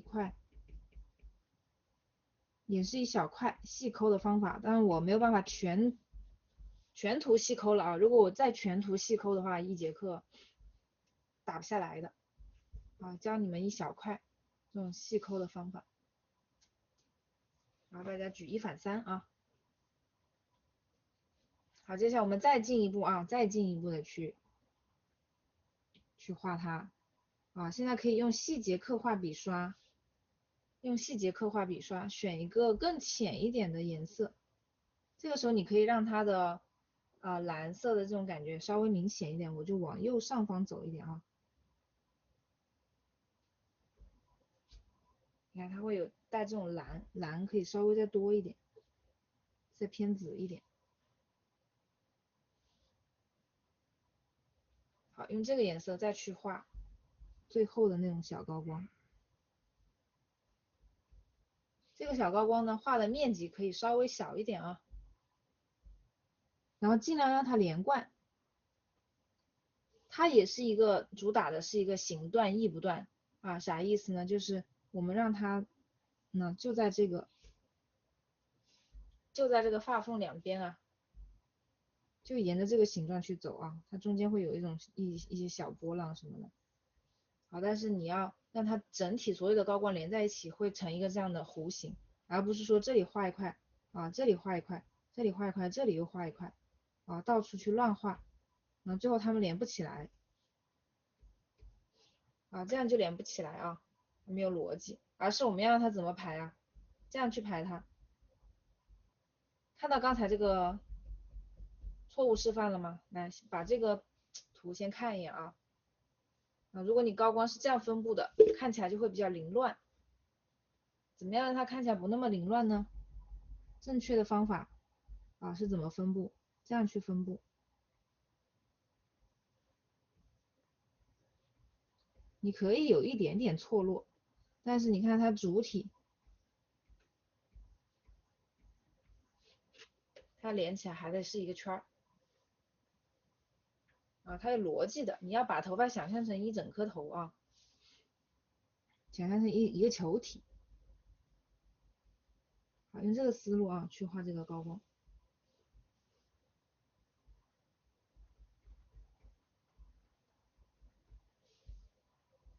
用这种Z 字形啊，或者是这种小排线啊，两头尖，中间细的这种排线，你看也画，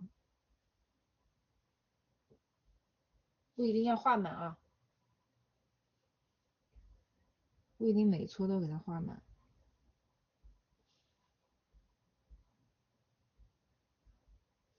注意这个走向。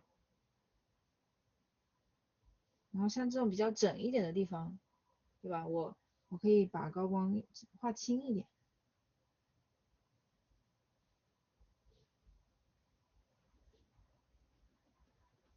底下也可以来一点。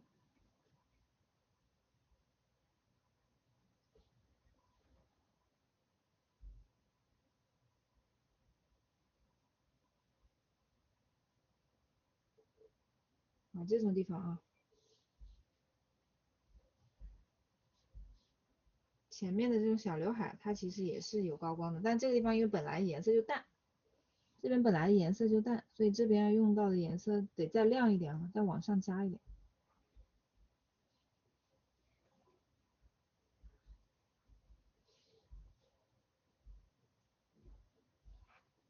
好，这里同样的，你看这种细一点的笔刷一出来，细节就变丰富了啊。然后呢，多了的话，你可以用涂抹工具给它盖一盖。这个时候我用回那个均匀涂抹工具啊，把它往那边顶一顶。涂抹工具用什么笔刷，其实你们按照自己的手感来啊。你如果觉得这支笔刷更适合你的手感，你大胆的去用啊，找到适合自己手感的笔刷，比跟我用一模一样的笔刷是更好的啊。包括你们平时可能也会去网上去淘一些各种各样的笔刷，对吧？这些笔刷建议大家平时闲着没事儿，你都可以去试一试啊，玩一玩，试试看，万一就找到了跟你匹配的那个呢？因为每个人他的书写和绘画的这种方式，他的手法都会有差别啊，手感也会有差别。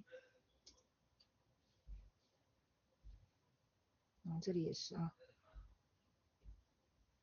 底下。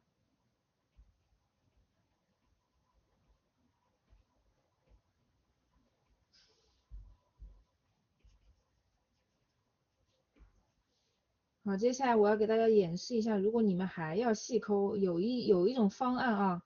还有一种画头发的方案，就是丝丝入扣的方案，就是呢把那个头发的发丝感，有的人喜欢追求那个发丝感啊。如果你们要追求发丝感啊，可以怎么去画它？如果不追求啊，就是比较喜欢这种一片一整片的比较偏漫画感的话，画到这一步其实就差不多了啊，就差不多了。那画到这一步，如果再往下，你不去画那种去刻画那种一丝一丝的头发的感觉，接下来应该怎么去做呢？接下来就是加深，就是卡碧色啊，把这种重色的地方啊，局部的再去给它加强，加强的是局部。那先演示一下，我就画在同一层了啊，画在下面一层吧还是？那把这种局部的地方，你认为哪些地方它更深一点？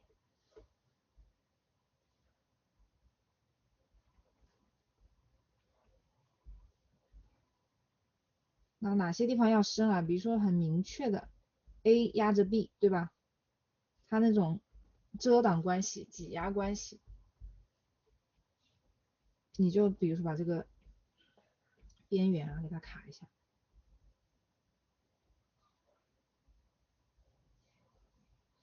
那这个地方啊，它这个每一组头发跟发缝之间的关系，我们可以再去把它画明白啊。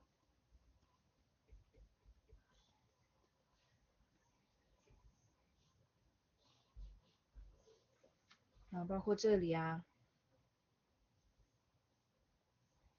对吧？它们的这种挤压关系啊，把这个不透明阿尔法锁定给它关了啊。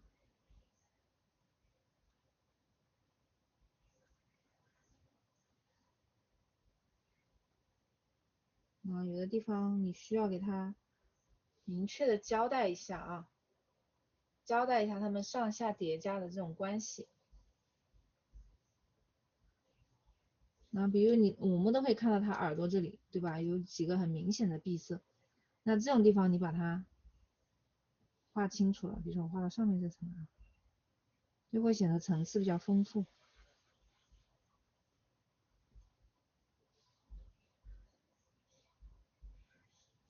那谁压着谁，把这个关系给它交代清楚。这个地方是有一个翻转回放键啊，放弃了吗？别急啊，你们这一块先要放弃的话，你先躺一会儿，一会儿我们还要再画小碎发的啊，还有那个胎毛等着我们呢啊。那这些地方，好，到了这种，你看这种啊有洞洞的地方，我们就要把这个洞洞哪一些地方会出现这种小洞洞啊，对吧？把这个关系给它交代清楚。这里交代清楚，它的层次感就会很分明啊。这边没有层次，我们就创造层次啊。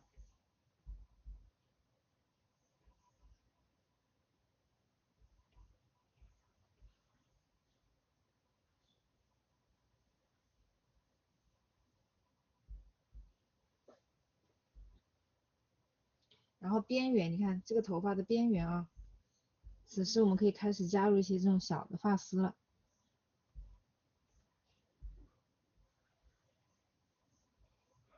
让它不是一个很简单的片片了啊。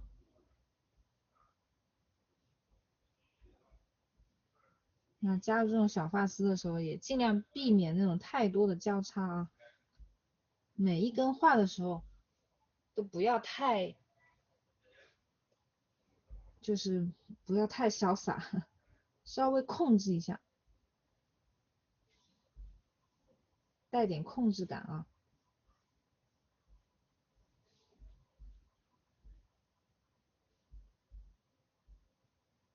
然后其实头发是一个，它可以是一个很不听话的东西啊。那你比如说有的头发它就飞得很远，也是合理的啊。它会有这种非常脱离主体结构的一些发丝，也合理啊。其实真人头发它甚至还有那种啊，甚至还有这种，然后还有弯成这样的，看你自己追不追求啊。甚至还有这种，对吧？其实你看这种一画，你会觉得它还蛮真实的。但是这样子就很漫画啊，就是被你修饰过的所以你们看看，在这个画头发的过程中，是画那种被修饰过的呢，像这种啊，还是画那种很写实的？很写实，你会看到一些头发，它呲在外面啊，它可能是这种，对吧？可能会有这种形式出现，会有这种感觉的啊，大家自己去取舍，并没有说哪个好哪个不好。你根据你自己的喜好或者是这张图，你觉得它跟什么比较搭配，你就怎么去画它。包括这上面啊，这头顶啊，头顶最终还是要再把它好好修饰一下。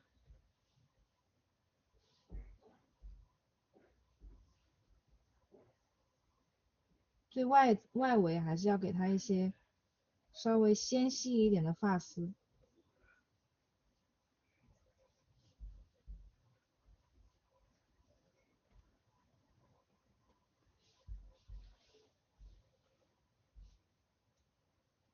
好，现在我们要来画发际线和胎毛了啊，画胎毛，画发际线。好，这个地方如果觉得好醒了啊，刚才躺下来的朋友起床了啊，我们这个地方还是挣扎着跟一下啊，这个环节很重要画出来会很加分，而且它没有那么的难啊，它只需要什么？接下来你怎么画好这个发际线、胎毛，只需要你温柔的对待它，尽量轻手轻脚，像做贼一样啊，可能你得像去偷高考试卷一样啊，非常小心翼翼的去，像做贼一样的去画它啊。我们新建一个图层好了，把这个图层呢，我把它命名为胎毛，好吧？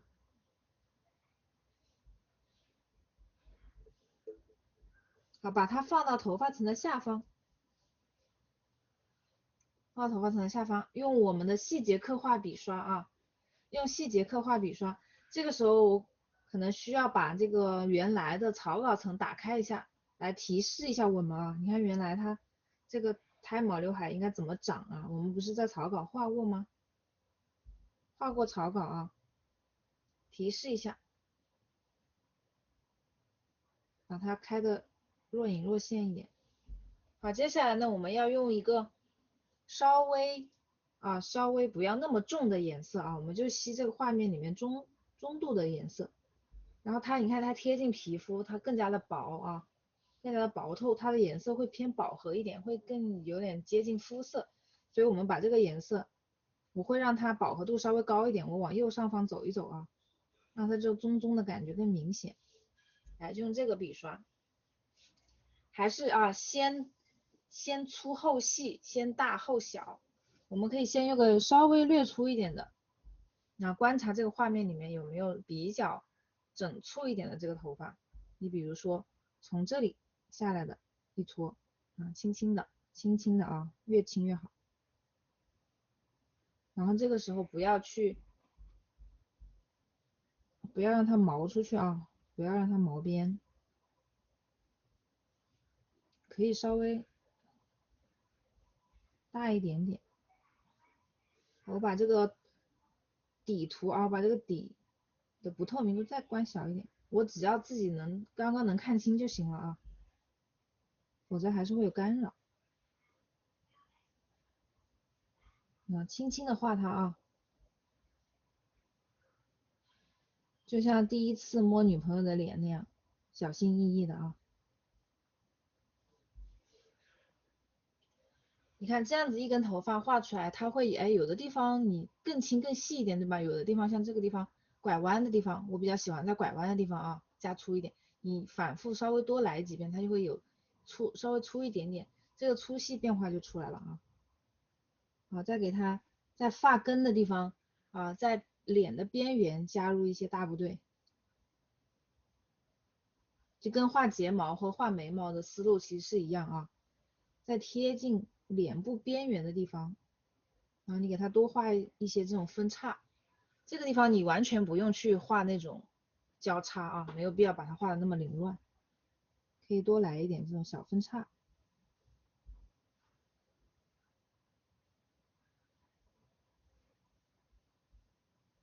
好，让它中间这一段呢是能够稍微粗一点。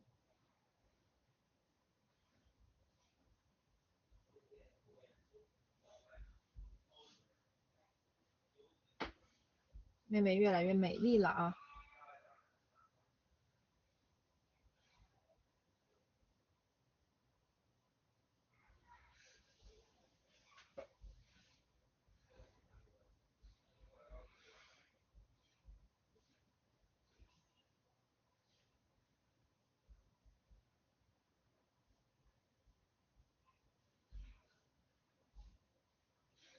好，发根的地方啊，很多同学画胎毛和这个头发的主体啊，会出现那种不衔接的情况，所以我们在发根的地方，你要慢慢的把它过渡进去啊。首先你想办法把这个发根画的粗一点，多粗一点，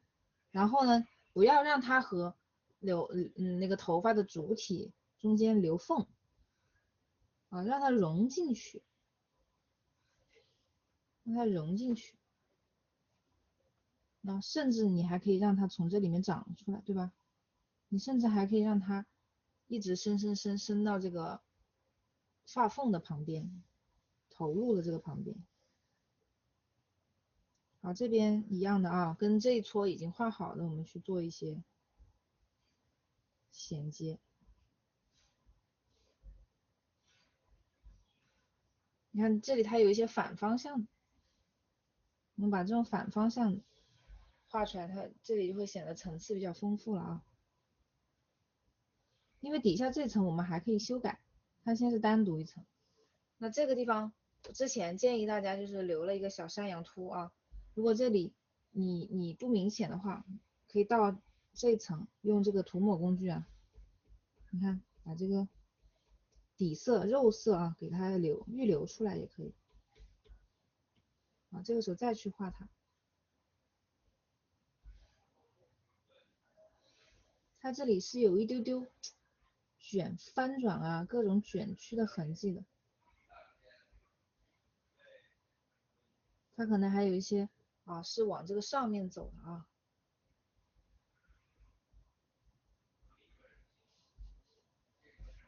一定要轻，一定要尽量轻轻的画啊。这里画重了，你会觉得就会觉得不和谐。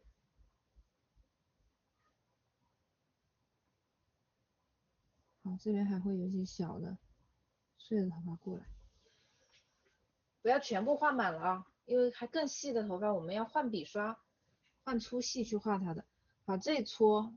啊，记得像这种地方啊，很多同学这种地方都忽略了，不够粗壮啊，画的不够饱满。像这种地方我们要尽量的跟它的头发本体去衔接，画到里面去，要衔接啊。那衔接的时候可以做一些这种小绒毛，多一点笔触。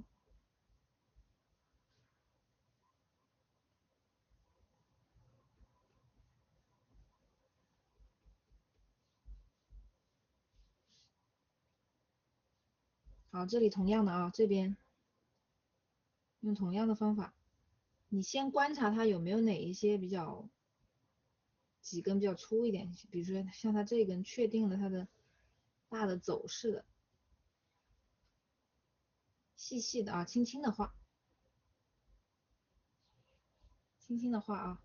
然后你画的过程中不追求它的墨色均匀啊，你可以时粗时细，时浓时淡，这样它才会有那种头发的自然感。然后在这里来一个小分叉。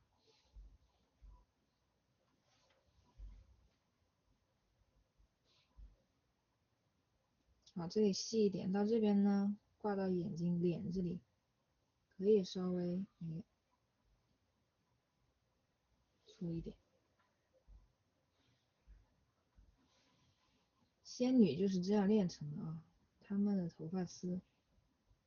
也是得要摆一摆才能够在脸上成这种状态的。好，这个山羊角这里啊，记得啊，我们画这种头发的时候一定要轻，手要轻要软，可以多描啊，可以这种反复的去描，这样能够让你的头发成那种簇状感，但是呢又不会，你又不要反复的去把一根线夹的太粗了，会不会呆板？你看这些地方啊，上面都可以让它再毛一点。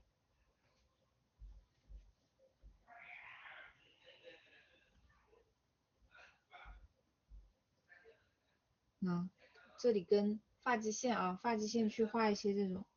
就很像睫毛根部的那种处理方法，像睫毛根部和眉毛根部的处理方法，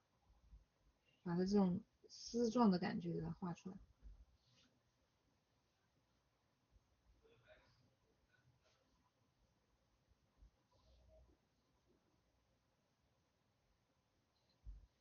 轻一点啊。好，如果你觉得画完以后，你去审视你的这个头发，如果你觉得有的地方还是画重了啊，画呆板了，有办法解救的啊。还是我说的那个粉底啊，粉底擦除大法，你就吸皮肤的颜色去扫。但是呢，在这之前啊，我们要把胎毛这个涂层啊，我们要把它先锁一下，你看锁定它，再去用这个附近的皮肤颜色啊，再去用附近的皮肤颜色，用一个大一点的笔刷，那扫在你觉得你画重了的地方。那甚至你可以带一点什么，带一点这种妆容的颜色，腮红啊，对吧？眼影啊，带点这种红的黄的感觉去扫它，那它颜色更丰富啊，颜色就会变得更丰富。然后你不均匀的扫啊，你这里扫一坨，那里扫一坨，啊，它就会有深有浅。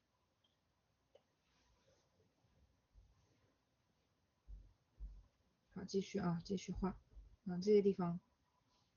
你可以吸啊，可以画到这种跟后面的头发相衔接的时候，可以吸后面头发的颜色，让它慢慢过渡过去。这里一搓，可以跟它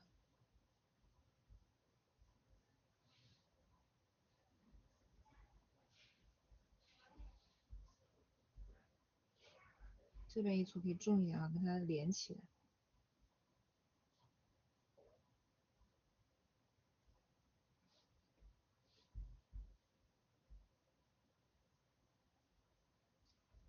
这种发根啊，发际线这种发根的地方，我们可以用重一点的颜色啊，画不上去了，因为我画了下一层了啊，被上面挡住了。我们可以来到上面，把这种发际线发根的地方稍微给它局部啊，局部来一点，指示一下。好，回到胎毛涂层啊，接下来呢，我们要用一个更细软的笔刷去画它外面那些小的头发。那在这里，我们就可以用一个那个铅笔套装里面的1.0，用铅笔1.0，因为铅笔1.0它是带，你看是带这种肌理的啊，带肌理的，画出来更像头发丝。然后我们用更细的，用更细一点的笔刷，颜色啊也还是仍然是用一个偏浅一些的颜色，不要用太深的。用偏浅偏肤色的这种颜色啊，你看用这种细的，这种细的呢，我们可以怎么样？可以在原来的这个头发，可以在原来的路线这里去叠加一些发丝，那样会让原来的这个头发的路线啊，局部的地方会显得更清晰啊，就好像开了一个4K 高清的感觉啊。局部，然后把原来的我们已经画好的那些地方，局部的再走一下，让它这种发丝感啊更清晰。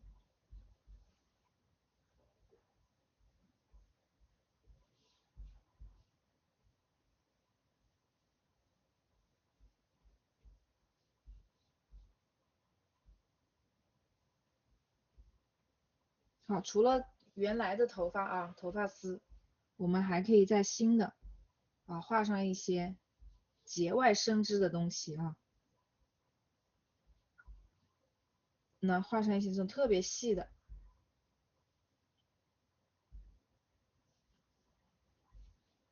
特别细的这种小胎毛。这个时候你可以，颜色我们可以饱和度再稍微高一点。这个时候可以出现一些小的交叉啊，局部的这种小的交叉，因为有的时候这种小的交叉的出现会让你看起来更像是真头发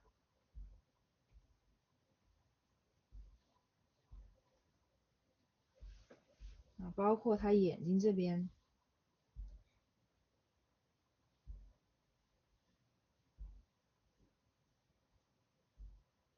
也过了好几根的啊。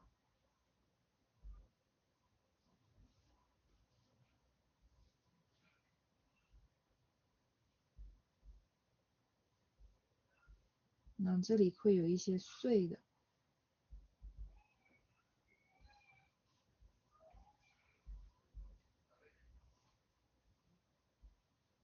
太好看了。好，那我们就把这种啊，特别是要注意发根处不要让它凸啊，不要让发根处突兀。那发根处我们可以多一些，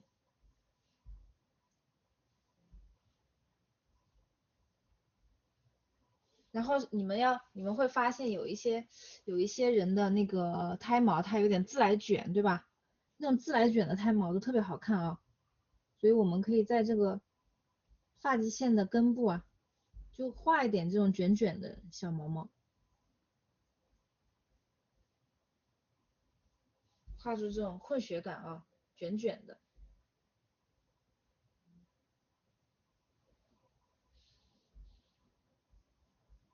画的过程中，你再去观察，哎，哪些地方凸了，哪些地方稀了啊，稀了薄了，哪些地方可以再加一点，去权衡一下。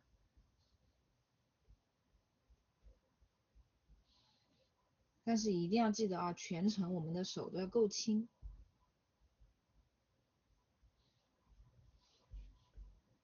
好，然后我们来到鬓角啊，鬓角用同样的方法，啊，吸这个差不多的颜色，啊，给它来一些这种主体之外的飞出去的这种头发丝，因为我们这个带点肌理，它看起来就会挺真实的啊。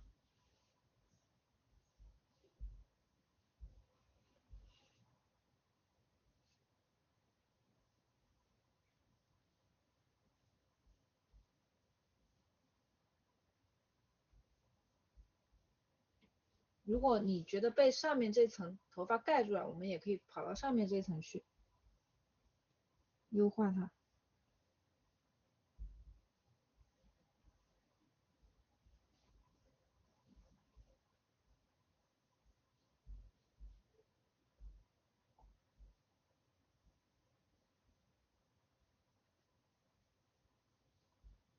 那把这种头发丝丝的感觉给它加强。你只要不是太贪心啊，然后下笔稍微轻柔一点，不要画太多的交叉，就不至于很凌乱啊。然后把那个主次给它分出来，因为有一些它就是细细的嘛。啊，这种地方啊，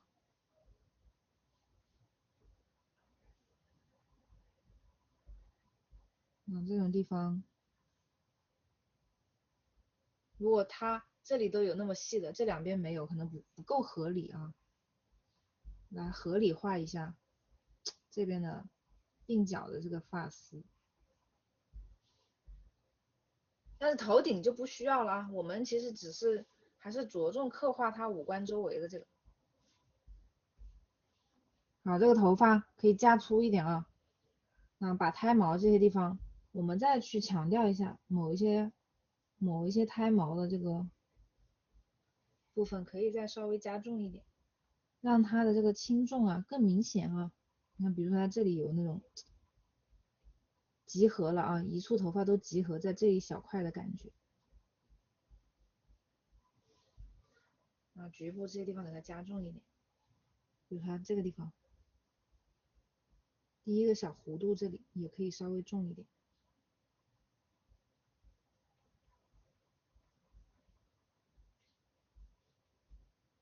总之呢，就是呢各种头发汇聚在一起的时候，稍微粗一点，颜色重一点，然后散开了就轻一点、软一点、细一点，颜色也淡一点。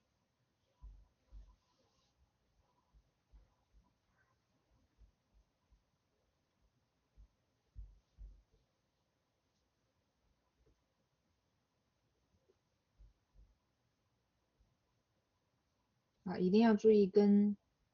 发缝的衔接啊，不要让妹妹秃了啊，不要让它太突兀。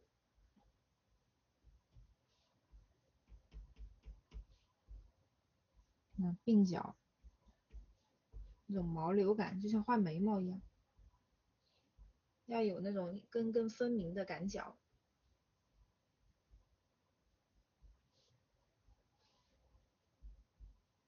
那这些地方我们之前画的这种飞出去的啊，这种头发丝也可以给它来一点这种带肌理的感觉。那把它的尾巴结束的漂亮一点。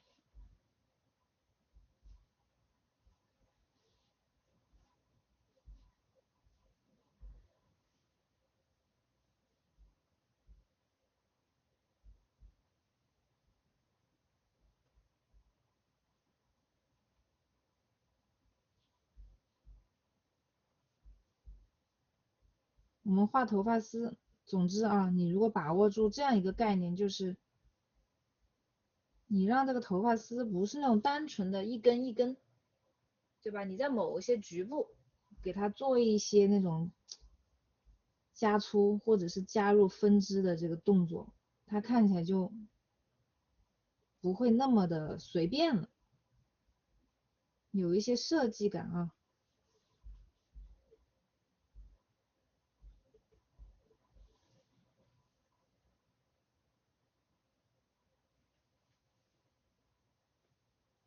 好，这就这样啊。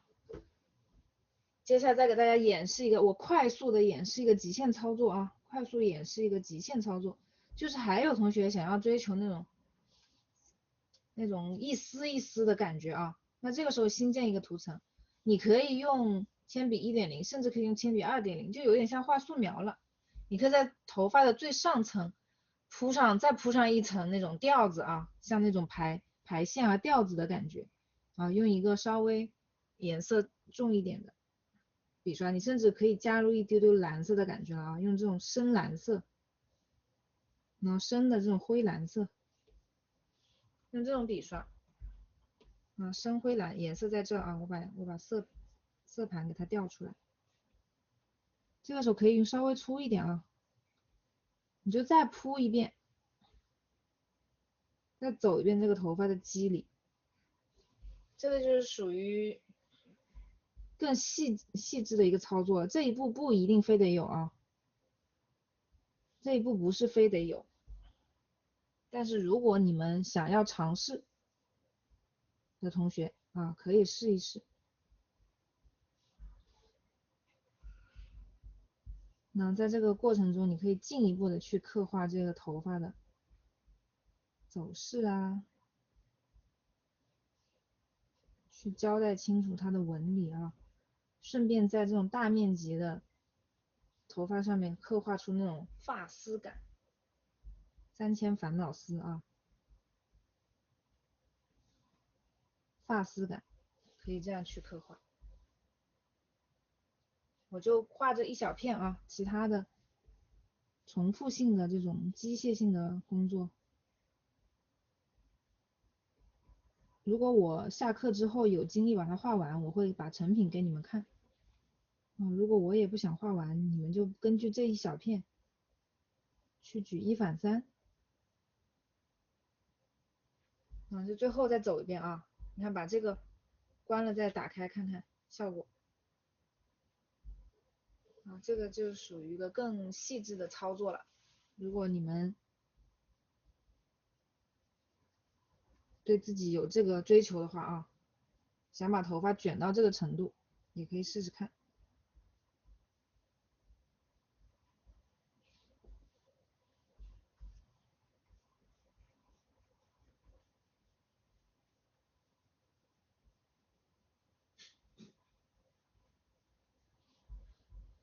它很像给这个头发叠了一个铅笔稿的感觉，就有点像那个彩铅的感觉，或者像是以前，其实这种在厚涂啊，在那种油画里面的技法里面，它也存在啊。像文艺复兴时期，嗯，什么达芬奇啊，他们画那个用的是用一种罩染法，所谓的罩染法就是他们会在上色之前啊，他们会打一个非常非常非常非常精细的，完成度非常非常高的一个黑白稿啊，就是一个素描稿。然后在那个素描稿上面呢，你几乎就可以把它理解成一个很有体积感啊，很有立体感、很逼真的一个黑白照片了。就等于在一个黑白照片的基础上，再去给它上色，然后那个上色它虽然是油画，但其实它的那个颜色啊是有透明度的，它是一层一层薄薄的叠上去的，一层一层叠上去。但它和水彩不一样的就是它最后会有一些它有一些浅色的，比如说偏高光一些偏浅色一些的颜料，它是有覆盖性的。但是它那种深色的地方，它其实反而用的比较薄啊，越是浅色的地方越厚。那个就是所谓的罩染法，就是有点像这种它染上去以后，你其实凑得很近，仔细去看，你还是能够看到它那个素描的底。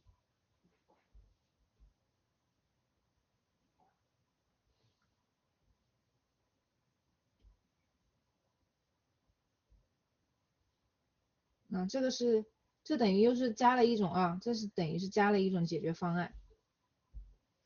你们如果想把头发画得更那个的话，可以这样去画它。当然，如果是与其你如果觉得这个，我其实个人觉得这一步不难，我觉得这一步不是最难的，你们不觉得吗？最难的是什么？刚开始的分组刚开始的分层分组，确定大的明暗关系，这个其实是最难的。你像这种画这种头发丝就是排这种线，它其实对于，特别是对于一些就是线条手感比较好的同学不是那种手很生的同学来讲，它就是一个体力活而已，花点时间就可以做到了。所以你们与其过早的进入到这一步，沉溺在这一步，不如先把头发的这个体积明暗关系给它确定了该重色的地方把重色给它卡准了把它压下去，然后该亮的地方给它亮起来。好，头发也是一样最后好，在这一步，在这个头发图层上面在这个头发图层上面，我们还可以，我把这个高光跟它合并了我现在把高光这两层合并，得到一个这样的头发层。我们在这个头发上面可以做一些效果就像我们之前在脸上做效果一样，你新建一个图层新建一个图层，给它执行一个剪辑蒙版，把这个图层变成一个正偏叠底，把这个图层变成正偏叠底，这样我们可以干嘛用这个柔光笔刷给这个头发再扫一点暗部的东西。好，然后我们可以用这种方法藏色进去的这种方法也可以藏色进去，比如说你用一个蓝，用一个浅蓝色，然后做正偏叠底，你看你画上去的颜色是不是变蓝了？看到了吗？你使劲搞用力，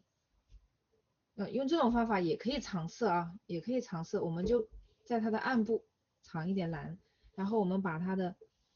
还是看一下它的头发哪些地方是重色把它的比如说这个发缝这一圈和头顶的外圈，我们可以扫一下。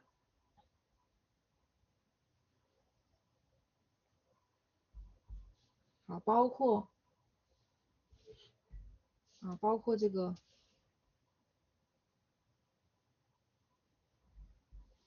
马尾这里你觉得暗的地方，你觉得可以更暗的地方，你都扫一点。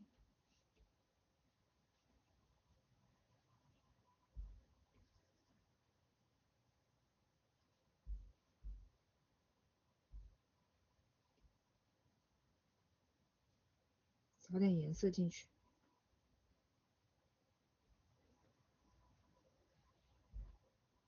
打开看看，打开关了看看。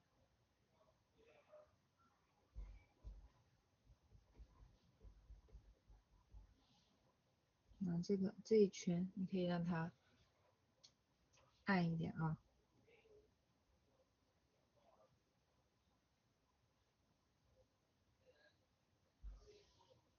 好，那同样的啦，你想让它头发更有光泽，亮的地方想让它更亮，那么就是像之前说的再给它加一个剪辑蒙版，把图层改为强光或者柔光我比如说用强光试试看这个时候你就不要用这么浅的颜色去画了，你看这么浅的颜色去画就容易太那个了，或者用柔光吧，用一个柔光好，用一个稍微深一点的颜色。你想让它的，这个高光成一个什么颜色的倾向，你就可以加一个什么颜色，比如说我想让它稍微蓝一点，对吧？好，用这个轻轻的扫在你觉得可以亮一点的地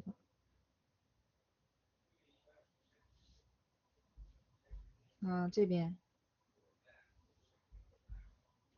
对吧？啊，甚至还有这个发丝啊，这种碎发丝，你给它加一点颜色。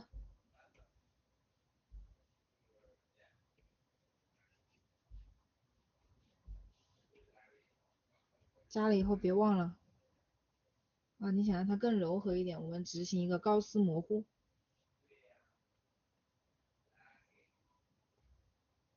执行一个高斯模糊，这个是柔光效果。你切换成强光效果看一下啊，那切换成强光它会变得这样，更夸张一点。你根据你自己画的情况来选择你要哪一种。那把这2层关了，再打开，啊，质感上又会有微微的不一样了，对吧？觉得 OK 啊，觉得喜欢的话就把它合并。然后这上面啊，这上面这个方法我就不那个啥了啊，就不画完了啊，因为它是一个体力活，但是它其实到了这一步没有太多的更理论性的东西了。所以如果你们还追求这种一丝丝一缕缕的感觉，就画；不追求呢，就可以不画这层。如果不追求那种一丝丝一缕缕的感觉啊，最后差不多就这个样子，差不多这个样子啊。我们可以在这个头发里面去画一些这种小发丝啊，去画一些这种。那吸这个颜色，吸它浅一点的颜色，在这里面做出一些层次，那做出一点这种跳跃感。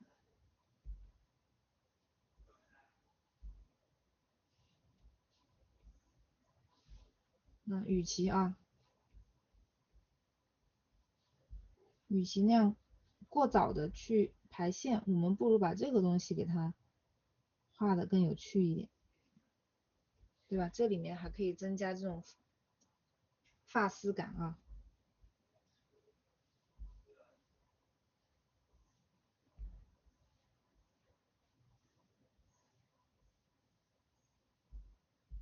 你看这种发丝，用浅一点的颜色，它会有一些不听话的头发丝飞来飞去啊，对吧？啊，会出现一些这种不听话的小发丝啊，把这种东西画一下，也挺那个的，也挺有意思的。比如说，它甚至还有一些小发丝可以落到前面来，对吧？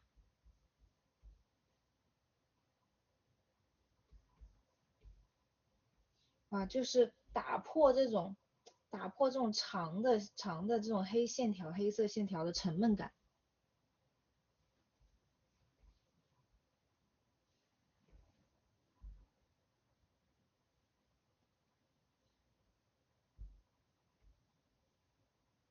打破这种沉闷感，让它出现这种。其实这一步稍微早一点做比较好，做晚了它因为有这个颜色的变化比较丰富了啊，你就很难两边跟它衔接的那么的刚好，稍微早一点做效果会更好。然后这里可以来一个不听话的，走你。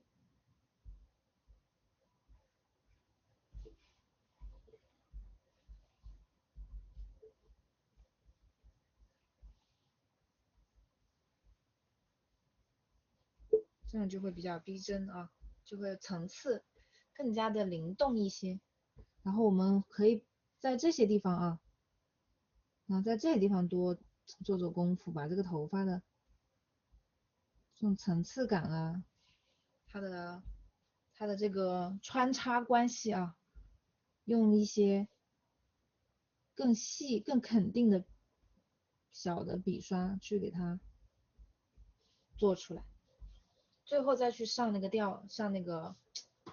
头发丝啊，头发丝我是觉得可抠可不抠，可以抠也可以不抠，看个人喜好了。好，那头发我们就画到这里啊。头发就画到这里。好，最后我们来画一下手，休息一下吧。啊，然后像这个头发的外边缘啊，可以，这里有点死板，我觉得可以稍微给它画一点这种朦朦胧胧的小发丝啊，这里可以画一点朦胧的小发丝，注意不要画到脸上去了。然后这边啊要做衔接的啊，这里头发和脖子要做衔接，所以这里呢我们就选一些介于这个头发和脖子之间的颜色，在这里把它处理的暧昧一点啊。什么叫暧昧一点？就不清楚啊，暧昧就是不清不楚的。那把这个地方啊处理的模糊一点，不要出现一个非常明确的交界线。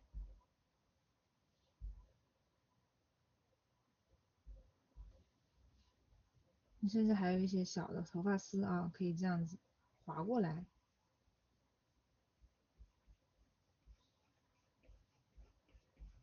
让人觉得这一块呢朦朦胧胧的啊，就不要有一个很明显的脖子和头发的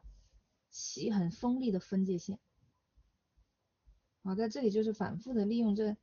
吸这个中间的色啊，所谓的暧昧一点，就是你中间色用多一点，给它去做过渡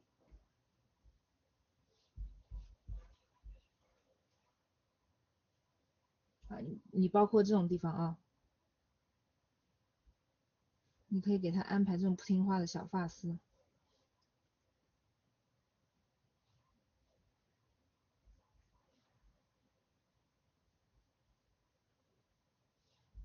对吧？这些东西稍微多一点，它就会显得更灵动啊。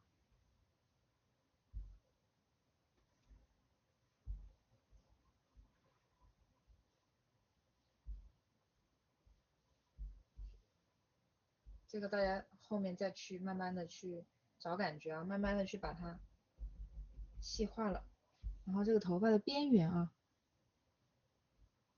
边缘都处理的再柔软一点，尽量不要出现那种太呆板的一大片。好，下面我们来画手啊，休息个2分钟再来画手。手和衣服其实是个比较简单的部分啊，头发是比较难的。头发难是难在，首先它的工作量比较大啊，还有一个呢就是它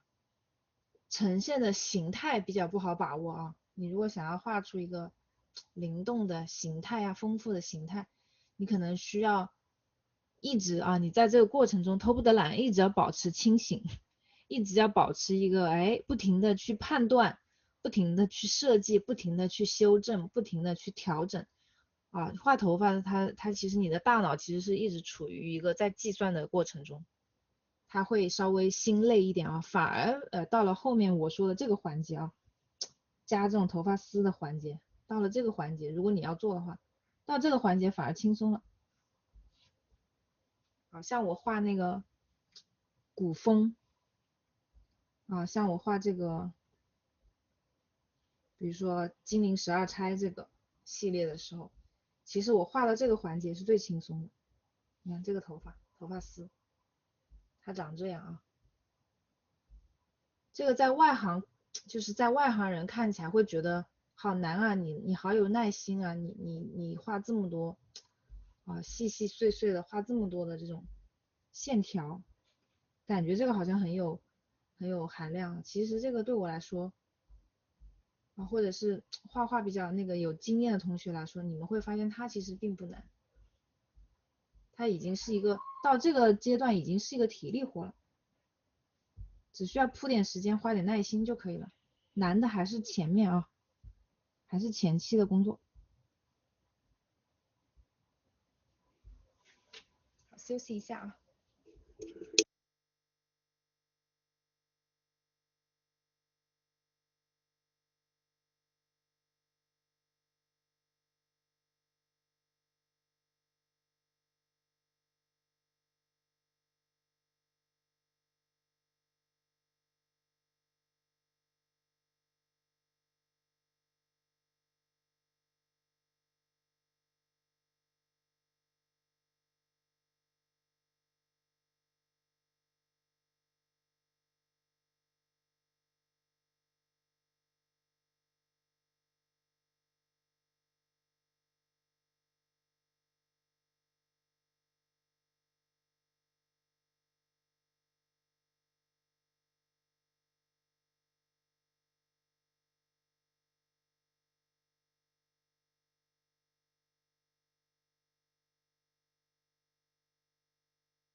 好了，我回来了。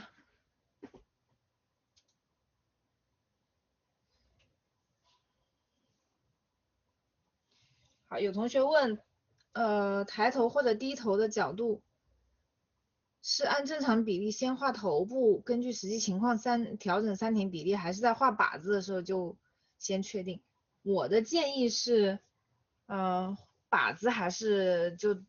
按照那个靶子的方法去画，画完了以后你再去调整，因为你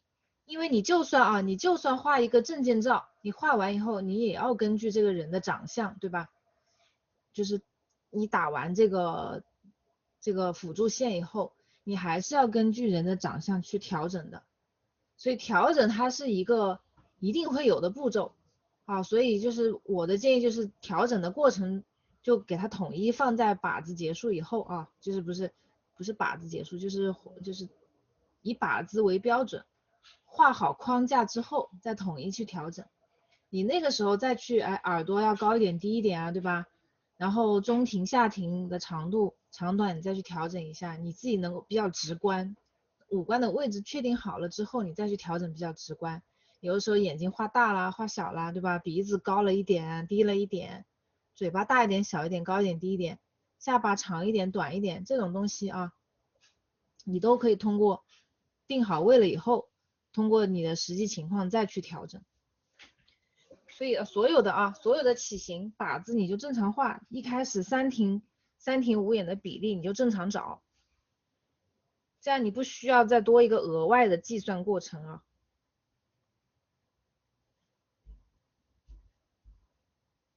没有必要加一个额外的计算过程，就好像我说的，你带角度对吧？他的人头偏一点歪一点，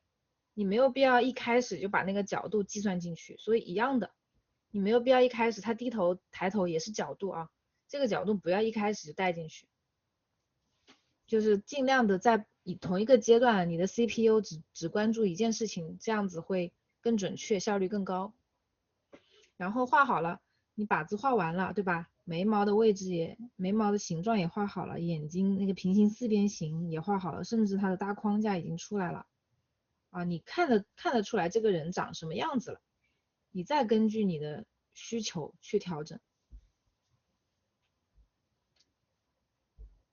头发分组一开始就没跟上，这节课和上节课啊，值得反复再去。每次你们画头发的时候，就把这个回放打开啊，就让我陪在你旁边碎碎念啊，就让我陪着你一起画，多搞几次。这种东西一定不是一次就能够学会的啊，一次就学会的那一定是天才或者是基础很好的同学。咱们大部分同学零基础或者弱基础，你都不要指望一节课就弄完了，对吧？然后而且头发，我现在也只是提供了几种解决方案而已啊，这几种解决方案还是基于一个大的体系的。其实头发还有更多的解决方案啊，还有更多的画法，最后能呈现出更多更不一样的效果。那些可能就需要你们以后啊自己再去探索了，再去总结了。我没有办法在这次课程上面把所有我所知道的头发的画法都教给你们，我只能教给你们我自己比较喜欢的画法。你们以后也能看到很多的其他的头发解决方案。好，手收，我们把这个手我们先把它的把它的轮廓先调出来。手的话呢，有一个问题啊，我们是照着我们这个照片里面没有出现一个很完整的手，我们是照着一个这样的手来画的，对吧？但是我们能不能照着这个手去上色呢？大家可以先判断一下。这个手你发现它是一个很强的方向光啊，它是一个顶光，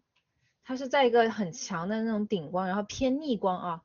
逆光顶光的环境下面拍的照片，所以这个手它的受光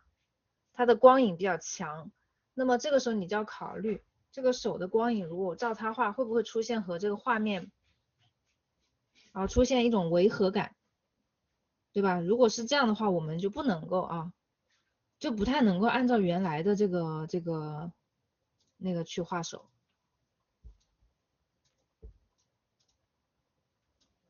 好，那我在这里找一些那个比较基本的啊。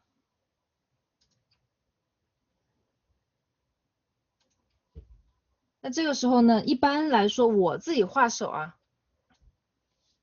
我自己画手有一个什么习惯呢？我会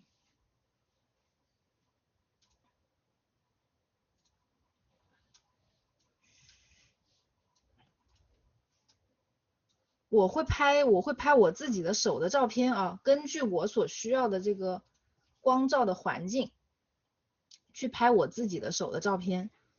那样子拍出来的那个就直接带上光的角度，那样子手呈现的状态啊，呈现的状态和和光的方向都是更适合这个画面的。所以我的建议也是让大家画手啊，多多拍自己的手啊，多拍自己的手。像这个啊，像这种就比较适合。还有比如说像这种啊，这种它就是一个柔光环境下，的男孩的手，男孩的手他会画的那个经络啊、骨节比较分明，你看它会成这种状态。那么我们在这张图里面要画的更多的就是这种啊，更多的就是这种感觉。好，我可以去找一张我看看啊，我看看我自己的画里面有没有类似这种受光的手。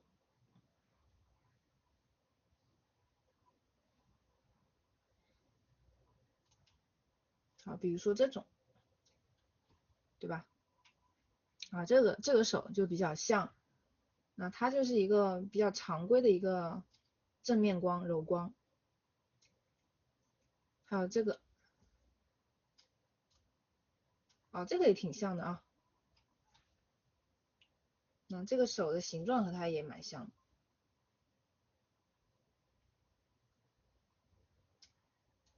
好，我们就拿这个手啊做示范。所以大家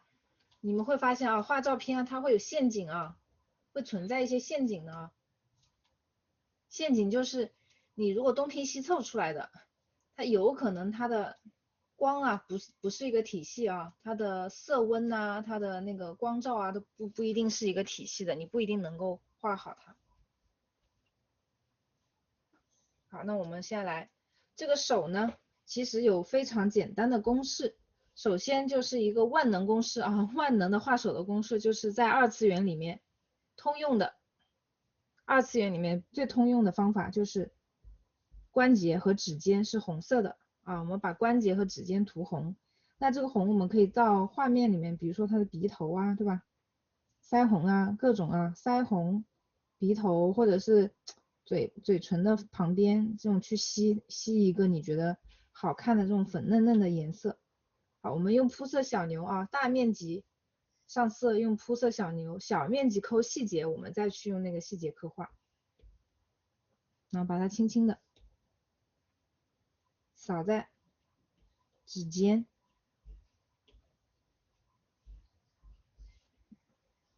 扫在指尖，然后呢还有什么关节处。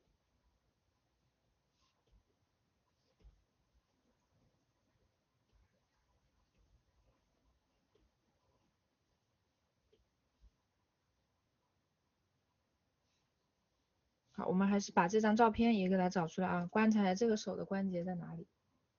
啊，这几个关节处。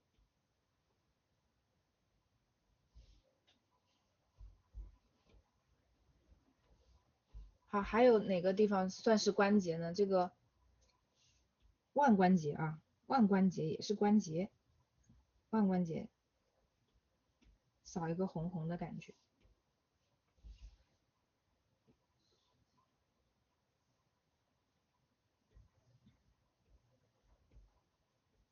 如果你看，如果有这种明显的光影，我们就再照着那个光影画就好了啊，其实也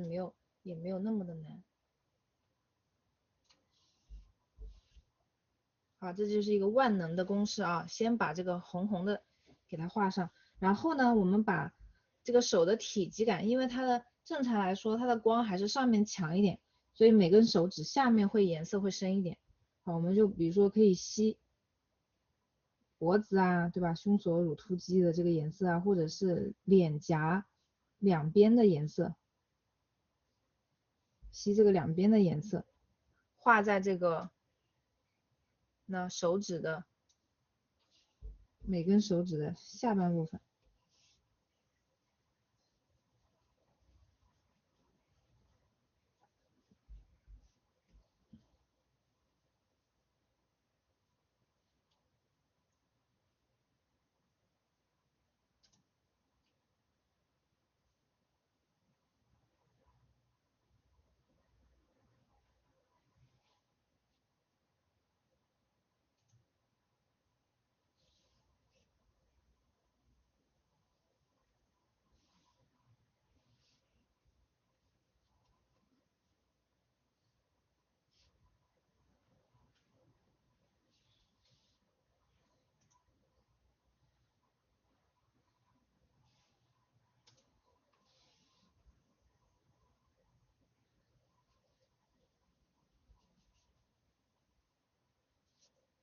我怎么才能把这两个图都弄出来？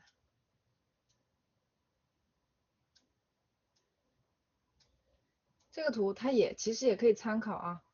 你参考它的这个，参考它的结构，这个就参考它的受光，把它的这个强烈的光影给它忽略不计。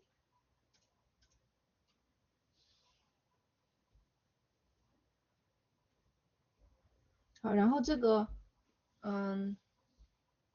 手指和手指相连接的这个地方，我们用深色去画它，因为它比较靠后啊，它比较靠里，光不太照得上。然后给它一个往手腕方向的一个渐变，然后这个大拇指里面也可以给它卡一个，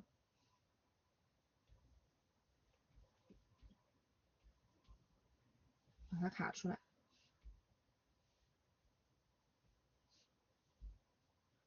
好，这边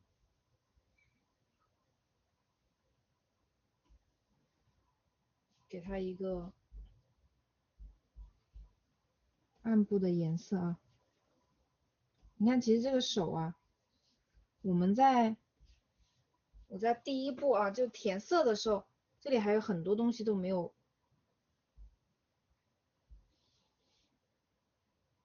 对吧？这里该补的啊，我们给它得补上。但是这个工作因为是个偏体力活啊，这个手的边缘啊是一个体力活，所以大家自己去慢慢去补啊。我就把这一根手指先给它补漂亮一点，剩下大家课后去自己去把这种地方给它查漏补缺。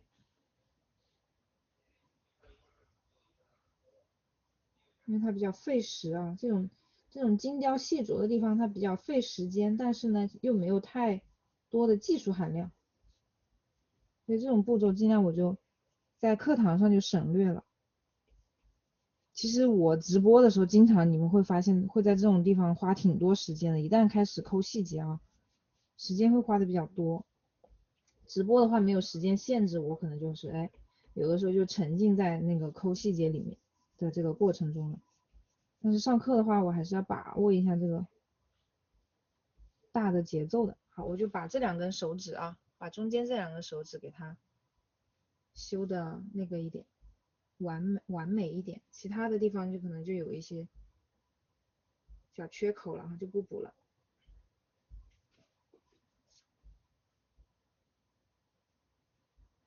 好，然后啊，在指甲的附近，我们看一下自己的手指，是不是在指甲的附近的颜色会偏红偏深？啊，我们扫了一个红色以后，它不是一次就搞定了啊。像这种颜色，我们要根据最后反复去叠加，所以我现在要再继续加，那我就去眼皮里面可能去，我得去眼皮里面找一个更深的红色啊，在眼皮子里面吸了一个红，这个色块放在这里，再次把它叠加在，你可以叠上去看一看啊，我叠上去以后发现这个红啊，有一点脏，说明什么？你画上去以后觉得脏了啊，说明饱和度可能有点低了。那我就往右上方走一走，提一点饱和啊，提一点饱和，把指尖再加一下，加的红一点。漫画嘛，我们希望这个妹妹的纤纤玉指看起来更加的动人一点啊。好，扫的再红一点。然后这个时候呢，在其他的关节这里，我们就可以缩小它的打击范围了，就把它笔刷小一点。然后用这种，你看我们的手除开这种横向的皱纹，横向的皱纹是不好看的啊，像树的年轮一样，这种皱纹我们通常不太画。但是你会看到纵向它会有一些凹陷啊，这个地方会有一些凹陷，这种纵向的这种小凹陷，像这种地方是可以去刻画的。所以呢，我们可以在这个手指啊，这种关节这里，纵向的去画那种2个小点点啊，画个小凹陷，画一些这种。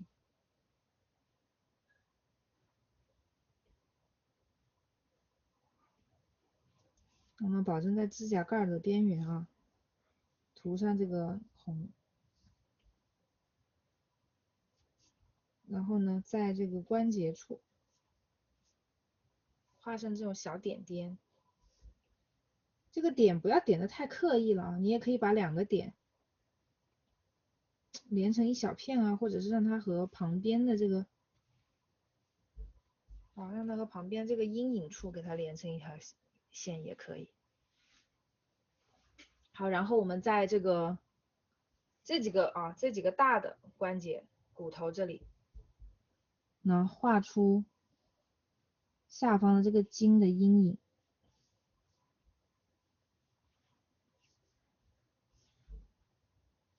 这条线是衣服的线条啊，衣服的线条，因为我合并了，没有管它。其实这个衣服的线条是应该擦掉的，它不是手的啊。好，在它的你看沿着它这个谱，把它这个三角给它填一下，并且画错层了，没有画错层，我用的是橡皮擦工具。好，沿着这个谱啊，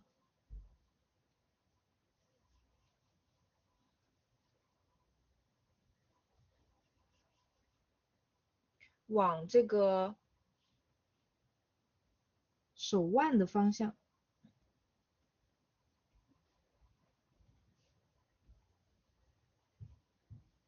去画这种放射性。然后接下来为了怕你们疑惑，那可能有的同学不知道这几条线代表的是什么，我们先把这几个关节的最高点给它画的明显一点。我们吸这个最浅色，画在哪里？画在这个手指的中间啊，把这个关节颜色小一点，给它画出来。这是一个关节，对吧？这个手指也有一个关节。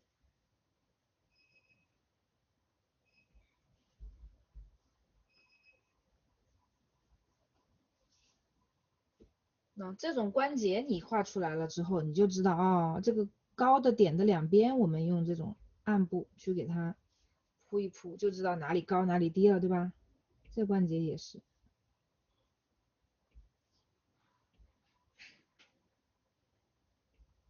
而且它们这几个关节有这种相连接的趋势啊，这里也有一个。所以我们画的时候呢，这两边要给它带一带。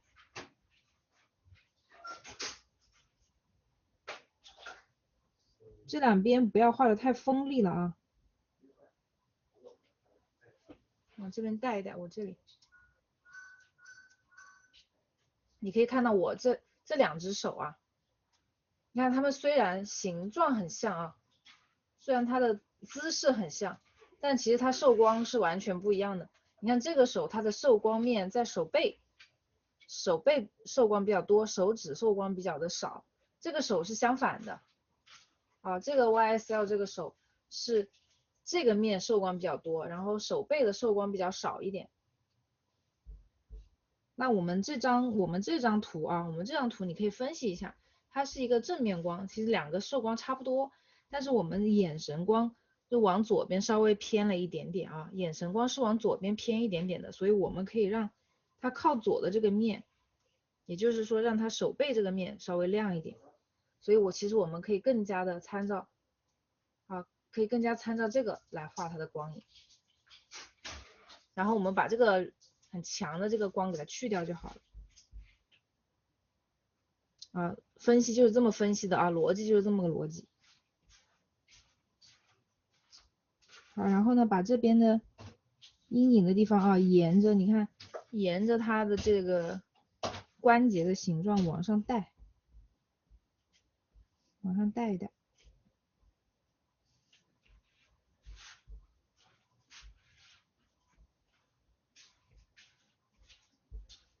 好，为了让它形成一个，对吧？这里它的手为了不让它看起来是这样直的，有一点点弯曲的感觉，我们要把这两个面啊，第二个就是手指头的这个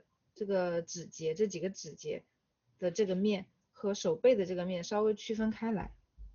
那我们可以给它这里上一个深一点的颜色，灰一点啊，我就吸一个腮旁边的颜色，给它均匀的，以这个关节为分界线，敷在这个手指这边。好，然后这个关节让它这边手掌啊边缘让它深一点。好，我再吸手掌的颜色，把它从这个关节带上去，带上去，带上去。现在这个手是不是比较有骨感了啊？然后这里有关节的感觉，然后这几个我们画完之后，你就知道了啊，在它的上下，我们是需要画一些深色去烘托，你甚至这个深色可以连在一起啊，去烘托它的这个筋。画的同时呢，要注意它的光是上强下弱的，所以到了小指这边啊，这一大片都要给它画深一点。这几根线你要知道它是呈一个放射性的，它最终都是要指向这个腕关节的。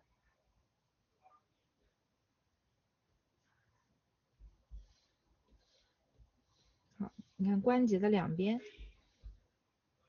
用这个带一带啊，这里也带一带。两个窝窝，这一个窝窝，另一个窝窝，它的骨感就非常的强烈了。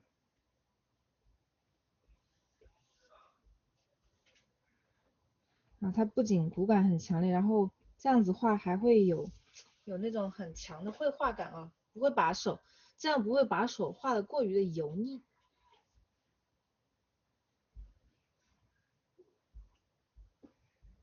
好，然后这个手的边缘啊，手的边缘它也是需要一个它也是需要一个深色去给它勾勒一下的。我们就可以按照这个肩膀啊和脖子的逻辑啊，我就可以吸这个肩膀和脖子边缘的颜色，吸这个肩膀边缘的颜色，把它画在手的边缘。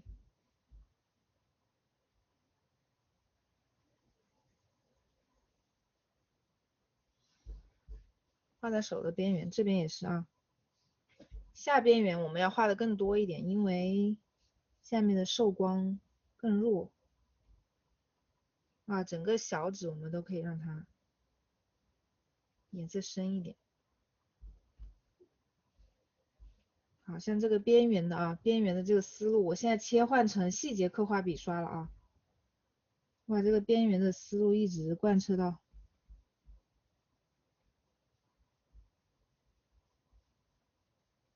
它的轮廓线。我还是忍不住想要把这个小指给它，那手指都给它补齐。好，接下来我们来把这个手指的轮廓线给它画完整。画完以后呢，这个手的完成度会高很多。现在我们如果把脸关掉的话啊，如果把这个草稿关掉的话，这个手的完成度还不高。然后我就吸啊，现在我吸这个画脸，勾勒脸部轮廓和这个肩颈轮廓的这个轮廓线的颜色，用它来去把这个手指，把这个手指的轮廓给它勾一遍。在勾轮廓的过程中啊，大家同样要有一个思路啊，就是呢，线啊，它可以随时转成一个面，就是我们的线它不是一个单一的这种，不是一根单一的细线，比如说到这个下面，我可以让它是不是可以让它稍微往上过渡渐变一下啊，它就变成一个变成一个面的感觉了啊。那画这个手画这个关节的时候，我们同样的啊，保持一个骨节感。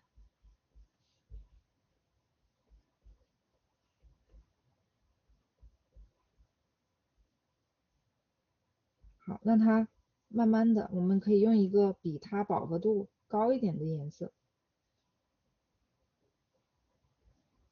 叠在这个轮廓线的周围，让它渐变上去，形成一个面的感觉啊，形成一个块面感。那这个地方，其实这个谱这里相连接的这个地方，它就可以，我们可以参考这个耳朵的理论，对吧？它也是，你看手指和手指指缝相连接的这个地方的皮是比较薄的，它是最容易透光的啊，这个地方是最容易透光的，所以它，但是呢，它是透，但是它又照不到光，你看它平时光从上面来，它又在底下。啊，所以它虽然薄，但是它又在洞洞里面，我们就可以用这个耳朵画耳孔啊，耳周的这个理论，给它一个深一点的，但是高饱和的颜色，让它不那么沉闷。你看黑白看啊，它也是一个深色，但是你看彩色呢，它既然是一个高饱和啊，它是一个高饱和，它不闷啊，像这些地方啊，藏一点这种高饱和进去，会让你的这个手啊特别的，手指也是通透的啊。然后这个颜色呢，同样是可以放在哪里？放在关节处啊，藏一点这种黄黄的颜色在这个关节的地方，因为它颜色比较重啊。你看它刚好和关节是匹配的啊。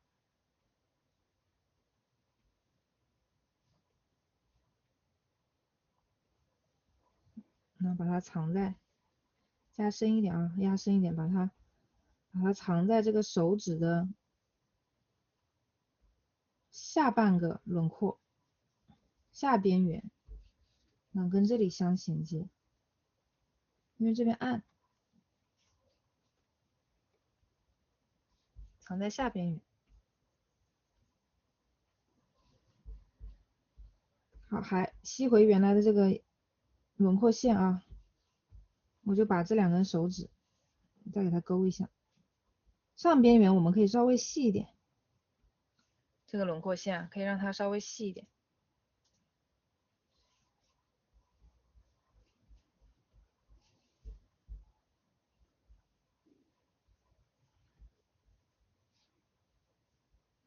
好，下边缘粗一点，然后让它有一个过渡的感觉。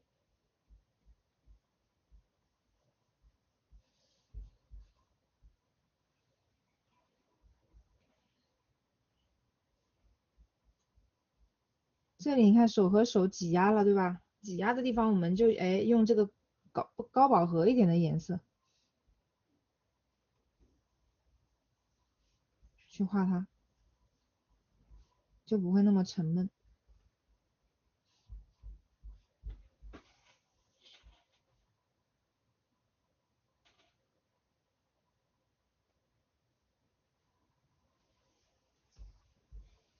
我着重画了这2根手指啊，其他的地方我只是把颜色铺一铺，细节的话我就抠这2根手指。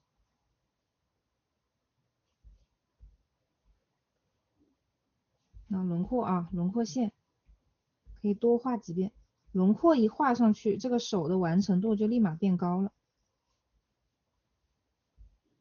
有的时候如果你手不想去细抠啊，画到这种程度其实也是可以的啊。好，接下来我们画手，画那个指甲，指甲也是用一个饱和度偏高一点的颜色，红一点，好，去画这个指甲的边缘。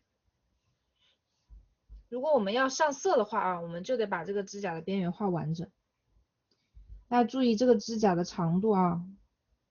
不要画到这个关节来了啊，离关节是要有一定距离的啊。因为这个手我们之前用了一个处理方法，用了一个漫画式的处理方法，没有画这个指甲边缘。现在我要来补一下这个指甲边缘。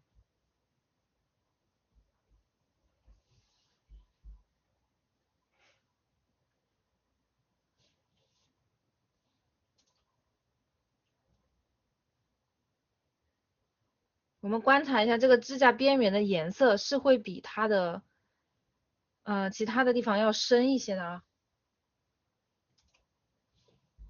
所以呢，这个指甲边缘画好之后，我们用一个稍微高饱和一点的这种粉兮兮的颜色啊，粉粉的颜色，那把它往这个指尖的肉肉这里面去过渡，红红的。我比较喜欢那种红指甲缝，有一种病娇的感觉，不知道你们有没有这种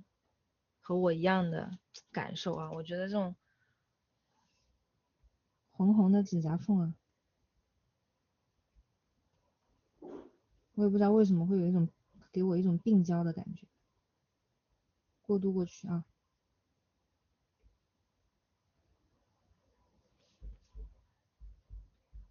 好，这个过渡呢可以用涂抹工具把它铺开一点。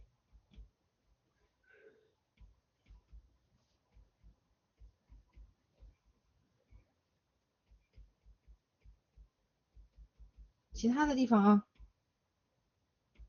那像这种关节处，还有这个手指的边缘处，也可以用涂抹工具去带一带，这样让我们的手更圆滑。这个手指头下面也是需要有一点这种过渡色的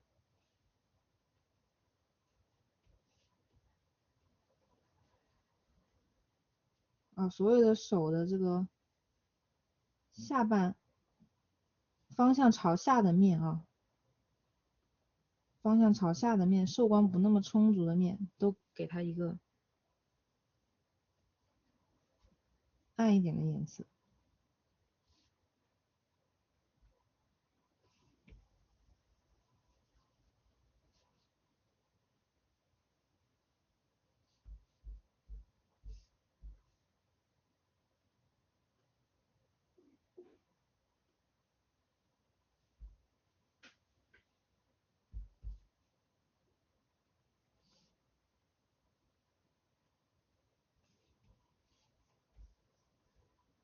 他们挤压的这个地方，好像这种挖洞的地方呢，这个地方算是一个闭塞啊，我们可以把这种地方靠的比较紧的这种地方，给它卡重一点。中间的这个线我们给它放松。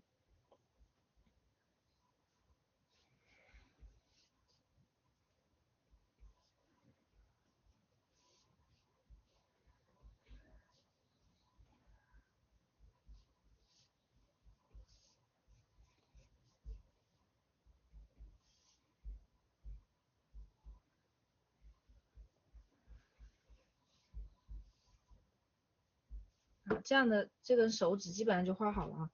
啊。那个涂抹工具可以把手腕这个地方啊，那抹的圆溜溜一点，它毕竟是一个大的关节。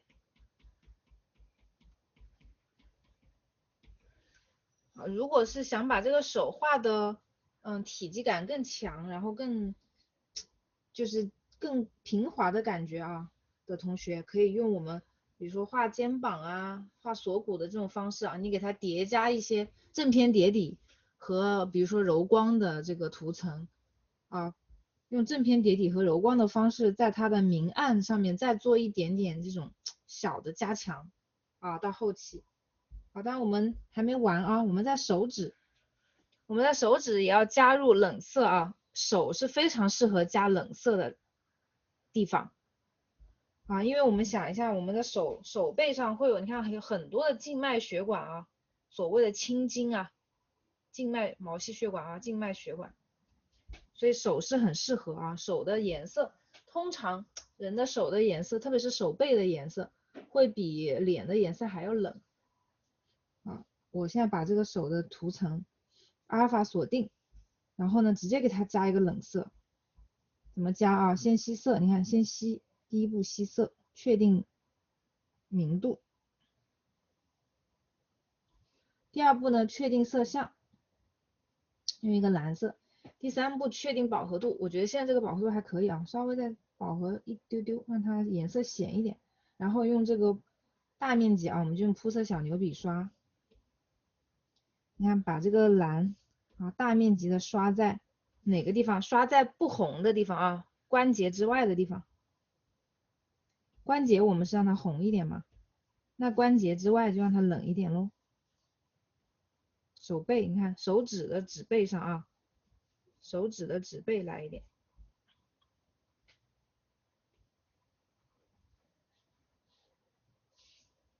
好，手背上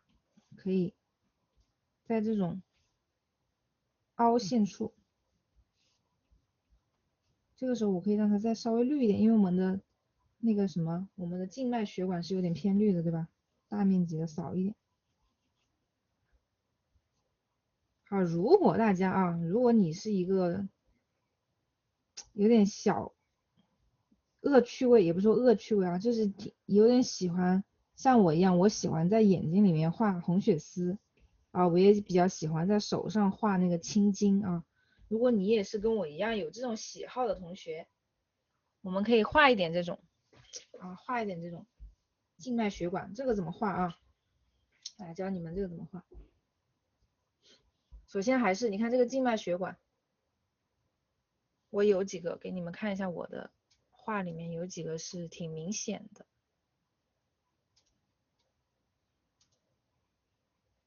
比如说这张，我把它转过来，你们会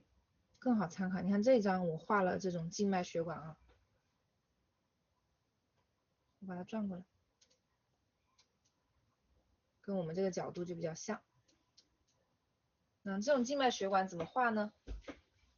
就很简单，它会有鼓起来的地方啊，它鼓起来的地方会比我们的那个手的颜色要稍微的浅一点点啊，所以我们就直接吸这个手背的颜色，也是要像常色一样吸一个颜色，这是确定明度啊。好，第二步呢，去改一下它的色相。你看我会用一个偏绿一点的黄绿的颜色，啊，稍微绿一点的颜色，用一个绿色去画它。或者你观察一下我们这张参考照片里面，哎呀，拉不过来。参考照片里面是一个蓝啊，但是因为它整个，你看它整个氛围啊，它整个底色也是比较蓝一点，所以蓝啊绿啊都可以啊，或者是一个偏绿的蓝都行。好，然后呢，再确定一下它的饱和度，我是需要它稍微显一点颜色，所以我往右上方提一提，你看得到一个这样的绿色啊，那个这样的绿色可以用来画。那么我用细一点的啊，用小笔刷，用细节刻画笔刷，像画那个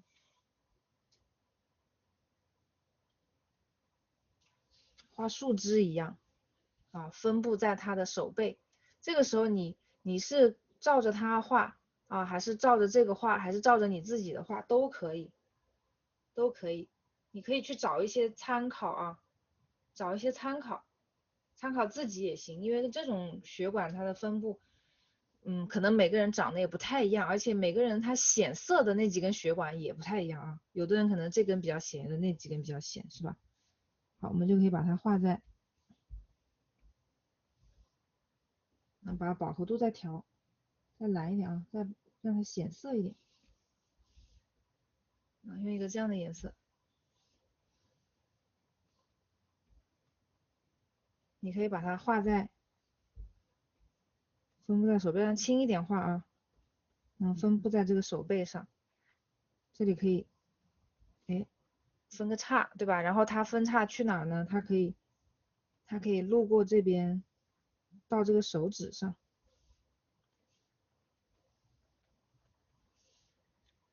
像这种血管，它有一点歪歪扭扭的啊，它会扭，它像树枝一样。为什么说是像树枝？因为树枝它不是那种很光滑的，对吧？它不是很光滑的线条，它是这种一段一段一段的，有点像那种水墨画的感觉呢。是这样的，而不是这样的啊，不是这样的。你看它的线条流畅性啊，这两者你去比较一下，对吧？是不一样的啊。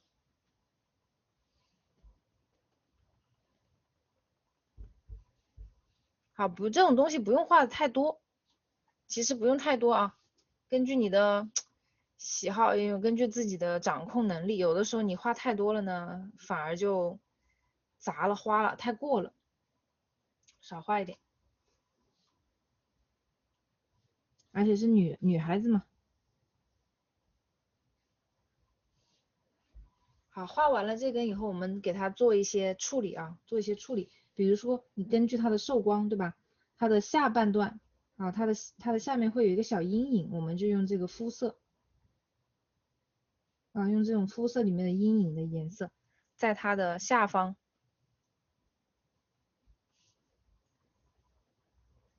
血管的下方，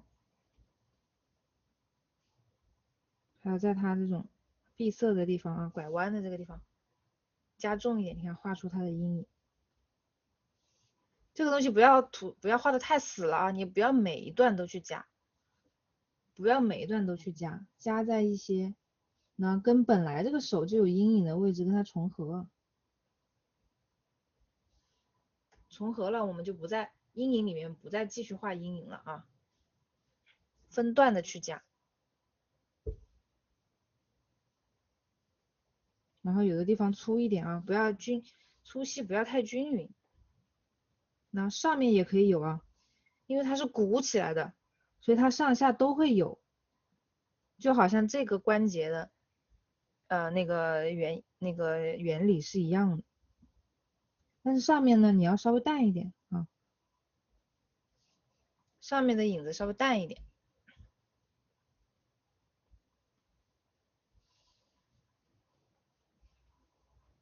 局部去叠加这种，多了的话就太刻意了，多了就会很刻意啊。然后中间你也可以让它们中间连起来，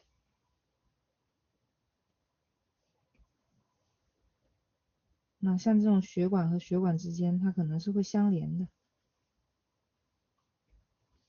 淡淡的，非常淡，若隐若现啊。有的时候甚至你只能通过它细微的这个阴影，才能感觉到它的这种鼓起来的感觉。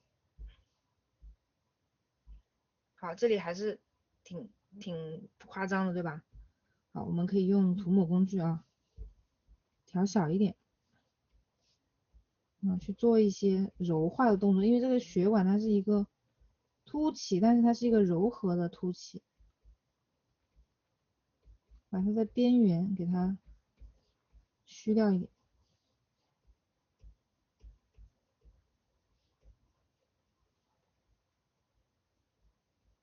然后甚至呢，我们还可以用这个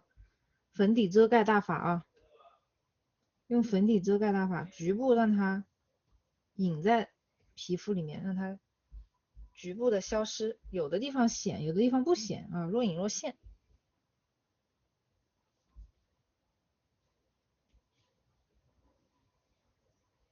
比如说只在关节的地方啊，有阴影出现，哎，显好像比较显，其他的地方就不要那么的显。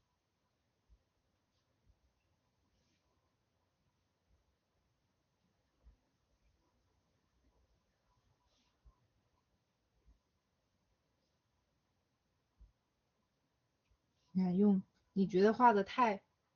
突兀了啊，你就用这个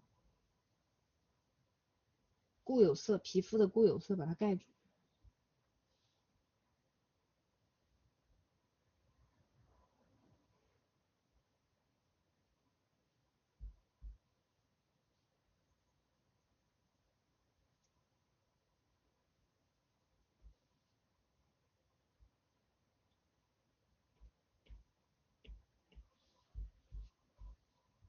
那带那么一点点青筋的感觉啊，就很美了。啊，像这些地方啊，我们都可以最后用这种粉底遮盖大法，让它渐隐进去，隐进去，消失啊，消失在皮下，若隐若现，有一点这种青筋的感觉啊。好，然后像这种关节处啊，关节处最高的这些点，我们可以强调它，我们比如说吸一下这个，锁骨上面的高光啊，或者是肩膀上面的最亮的颜色啊，把它点在关节处啊，最亮的这个关节处。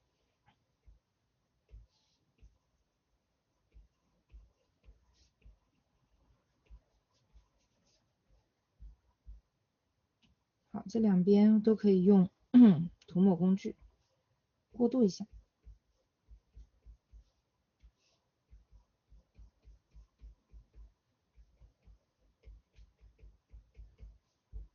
看这个中间有一个衔接的感觉，要连起来的感觉。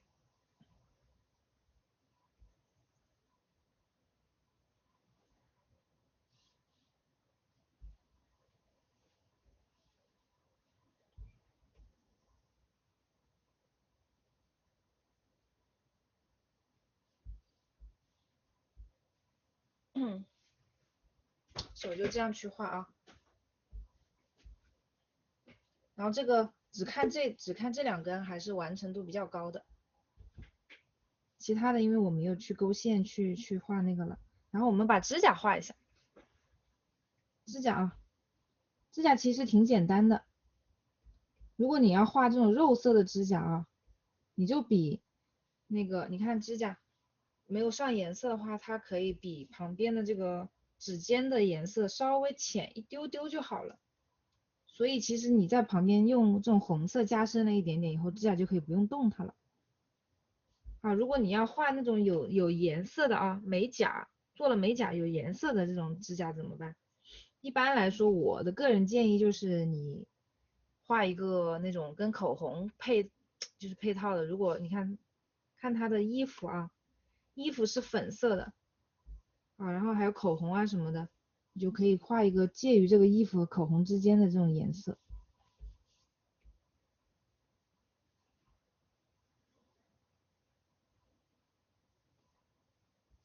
那这种粉色啊，如果你要画一个这种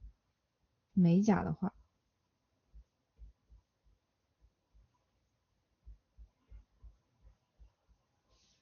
好，然后指甲呢，它是有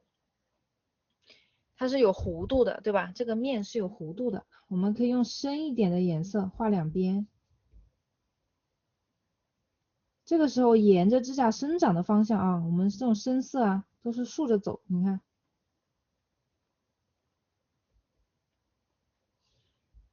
刻画两边它就有一些体积感了。如果这个时候你看这个颜色，它会把它的边缘给它虚掉啊，那我就像画口裂线，就像画嘴巴口裂线的这个逻辑一样啊，我要用一个高饱和的深色，吸一个高饱和的深色，把它指甲边缘再给它加深一点。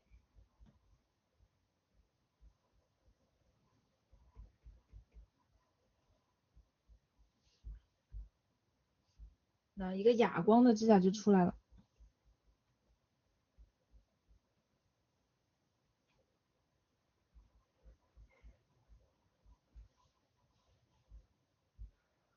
一个哑光的指甲。现在不是还比较流行什么那种法式美甲呀，或者是什么渐变的，对吧？如果我们要做那种渐变的啊，也好办，你就在它的前端加入一点高饱和的深一点的颜色，让它顺着这个指甲的纹理慢慢给它画下来。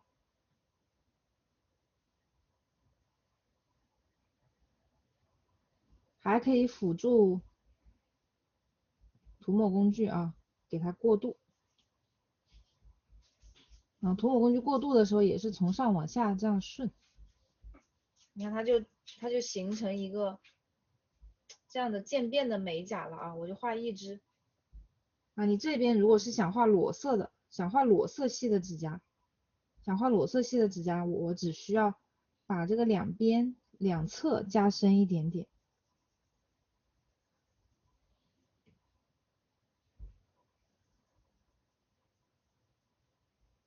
这边是给大家演示不同的方案啊，你们最后画完了以后啊，最好是把它统一一下。你自己想给它画这个是属于一个自由发挥的一个点了啊，按照你自己的喜好画就行。我只是把画指甲的方法，还有一些注意事项教给大家。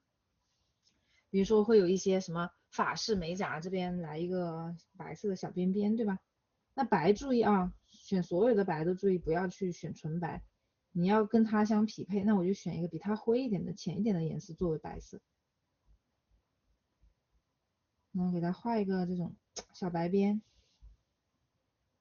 就行了。然后有的人想要画那种指甲后面的那个小月牙，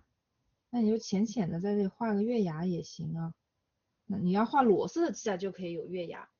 这种就没必要了吧？美甲就没有必要画月牙了，它颜色都是覆盖了的。好，这是另外一种啊，这是你看指甲给了你们两个方案，然后呢裸色啊，不是那个哑光，就是这个方案了。如果你还想画那种亮亮的啊，指甲画那种亮亮的感觉，那就像画嘴巴一样，给它一个高光。这个高光呢，也没有必要专门搞一个高光层了，我个人是觉得啊，你直接在这个上面画，整个手都是需要高光的啊，我们可以一起画它。好，指甲的高光我们可以选一个同色系的，对吧？大家啊，不要把高光执念在白色、灰色上面。你看这个指甲，我们用一个同色系的高光，它就会画出那种偏光的感觉。你比如说，我用一个更紫的，带一点紫粉的这么一个颜色，然后浅浅的，啊，饱和度稍微高一点，然后细细的给它，你看纵向啊走最好是用什么带点肌理啊，比如说用这个铅笔1.0，细一点，带一点肌理，顺着它的生长的方向，然后呢带一点这种粗细，顺着它指甲生长的方向，你看画一个高光，这边再画一点，画到就画到这里吧。没有必要画2根啊，要画2根也行。那这边来一点小的。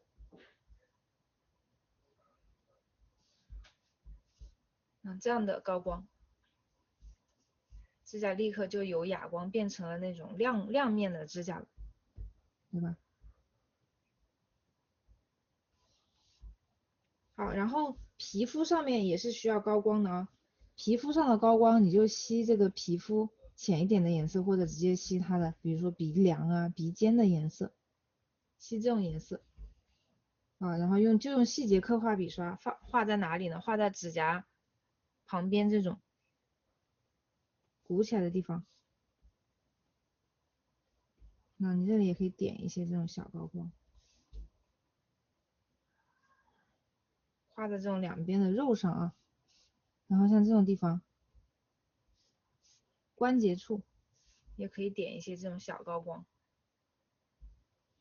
关节处点上高光会让你的手看起来更加的通透啊。我收藏过一个，给你们看一些这种啊，像这种做那个娃娃的这种手，是不是也挺好看的？对吧？我们可以观察啊，找一些能戳到你的。你比如说这个手，这个指甲的高光也很可爱，它是这样圆圆的点在这种地方。你比如说，那我如果画这个裸色的，我可以参考它这个指甲的思路，对吧？我把它小小的点在这种地方，然后这里拉一个，让它下面比较亮，是不是也可以？然后我们再看刚才那个娃娃的手啊，你看它那个手上哪些地方会有高光？哎，找不到了，一闪而过。啊，像这种关节处，对吧？关节处画上高光，不用太多啊。那这个手就很玉手的感觉啊，纤纤玉手。高光呢，就顺着这个皮肤生长的方向。然后你如果不想让它看起来太油，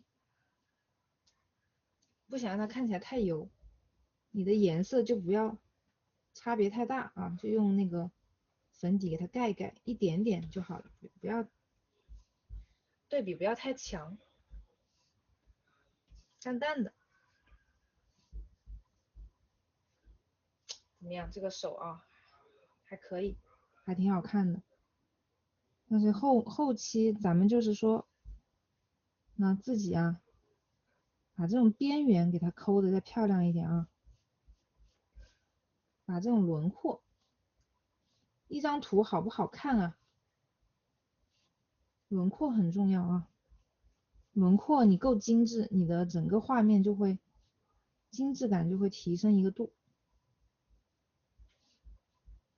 那我把这个轮廓再加强一下，你立刻就觉得不一样了。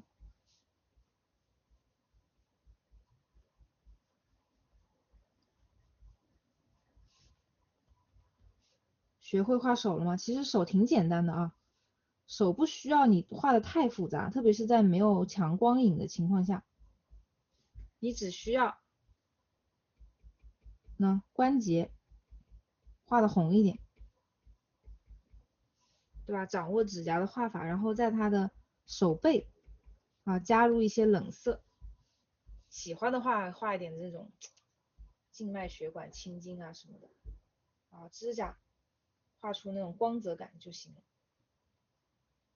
好，最后我们来解决一下这个衣服啊。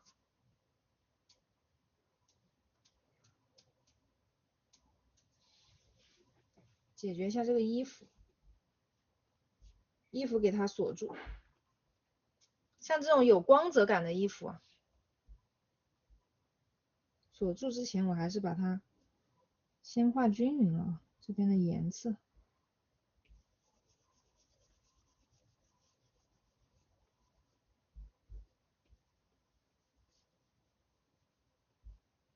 画这种非皮肤的人造物其实非常简单，你们就把这种明暗关系给它把握好就行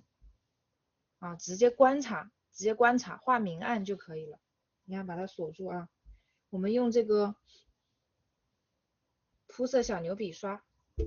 你看它比较暗的地方在哪里，亮的地方在哪里？先分析一下逻辑。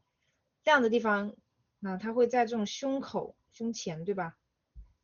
它的两块这个胸的肌肉会高一点，然后两个胸中间会低一点，所以这个胸低一点的地方，我们吸这个颜色，然后用一个比它暗一点的，直接往右下方走一点啊，扫在这个中间。这个手可以先拿开啊，这个手关掉好了，啊，扫在这个中间。然后它的边缘，因为这个衣服是有一定厚度的，它是一个丝感的，它有一定厚度，所以我把这个衣服的边缘也扫一点，啊，扫一点这种深色上来。我这个边缘修的还是不够那啥啊，再把它修的精致一点吧，省得误导你们。来，这个地方还是把它，好，用一个略深一点的颜色。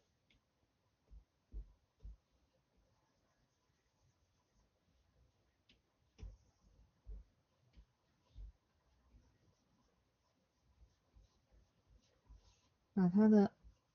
轮廓啊，还是好好的描一下。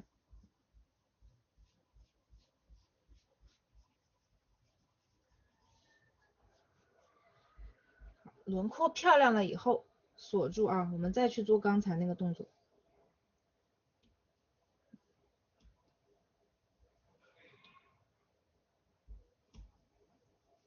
这个没有，好像中间有个缝啊，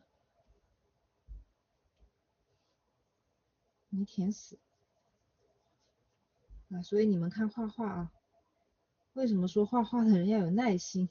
光是处理这种东西也够我们花时间的啊。但是因为是上课，我就不想把时间都花在这种事情上，我觉得挺浪费时间的。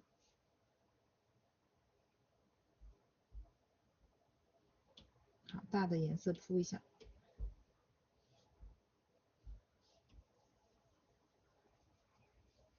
好，用深色啊，用这种深色，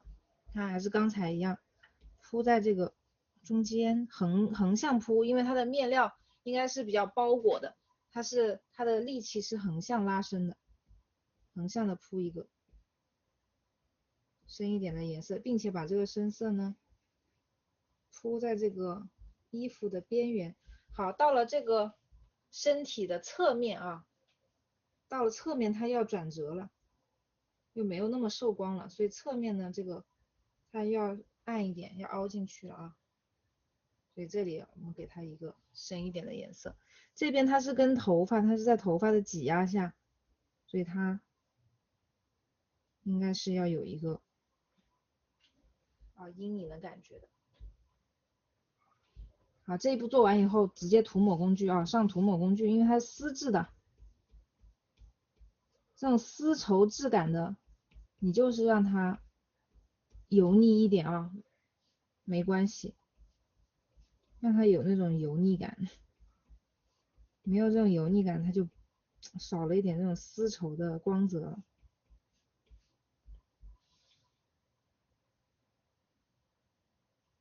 那它这里有一个Z 字形，有一个 Z 字形的高光。好，接下来我们给它上浅色，那吸这个固有色，然后让它浅一点咯，浅一点就往左上方走啊。好，轻轻的，你看把它的这个高光的位置轻轻的刷出来。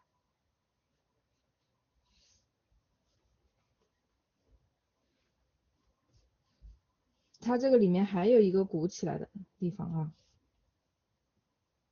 这个地方还有一个鼓起来的一个小折痕。好，下面这边全部给它画上啊，因为它这个高光不会说结束在这里的，因为它的胸还没有结束啊，它的胸还没有到达顶点，所以这个高光一定是继续往下走的啊，这个逻辑你们要盘清楚，你不要在这里画一条高光，然后下面是阴影，那样就不对了啊。好，高光画完以后再去抹一遍，顺便把它中间的这个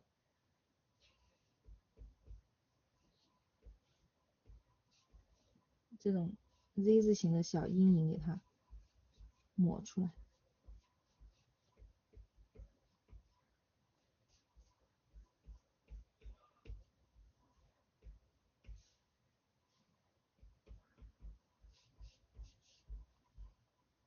一般来说，你看衣服画到这个程度就差不多了，差不多了。这边你可以给它把这个高光往这个方向去延伸一点点，比如说它这个小礼服，你觉得它有一点点鼓起来的感觉啊，边缘有一点点鼓鼓的，你可以把这个高光往这边带一点。因为注意它的衣服很丝滑啊，所以所有的那种亮暗衔接的边缘都很柔和。最后呢，在这个最亮的这个地方，我们加入一个，你看加入一个偏黄的，偏黄一点的，往上走。好，我用这个细节刻画笔刷啊，顺着它衣服的纹理横向走，你看这样子走下来，画 Z 字形，像画那种头发高光的感觉。横向走一个这种小的，然后在这个地方加强。好，这里也给它带一点。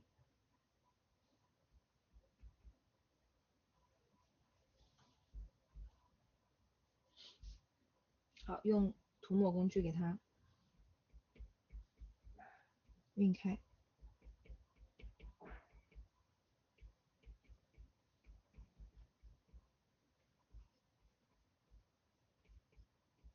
涂抹工具也可以走这种 Z 字形啊，模仿它那个面料的走向。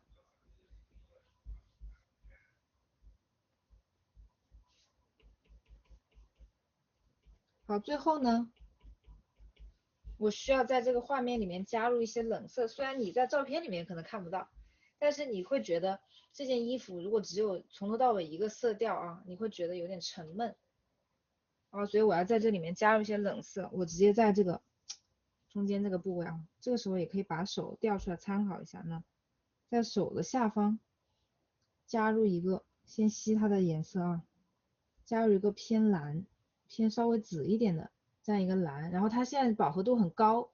加进去可能会比较突兀啊，我让它往左下方走一走，稍微暗一点，稍微灰一点，然后扫在这个里面，你看这个蓝灰色，扫进去，会显得画面的层次比较丰富，然后这边也可以扫一点。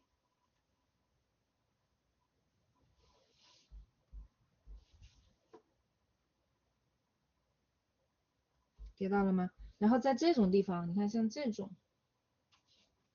鼓起来到中间这个小过渡，这里我可以把它变成高饱和一点，吸这个颜色啊，吸这个颜色。然后呢，在明度不变的情况下，色相也不怎么变的情况下，提高饱和怎么走？往右上方，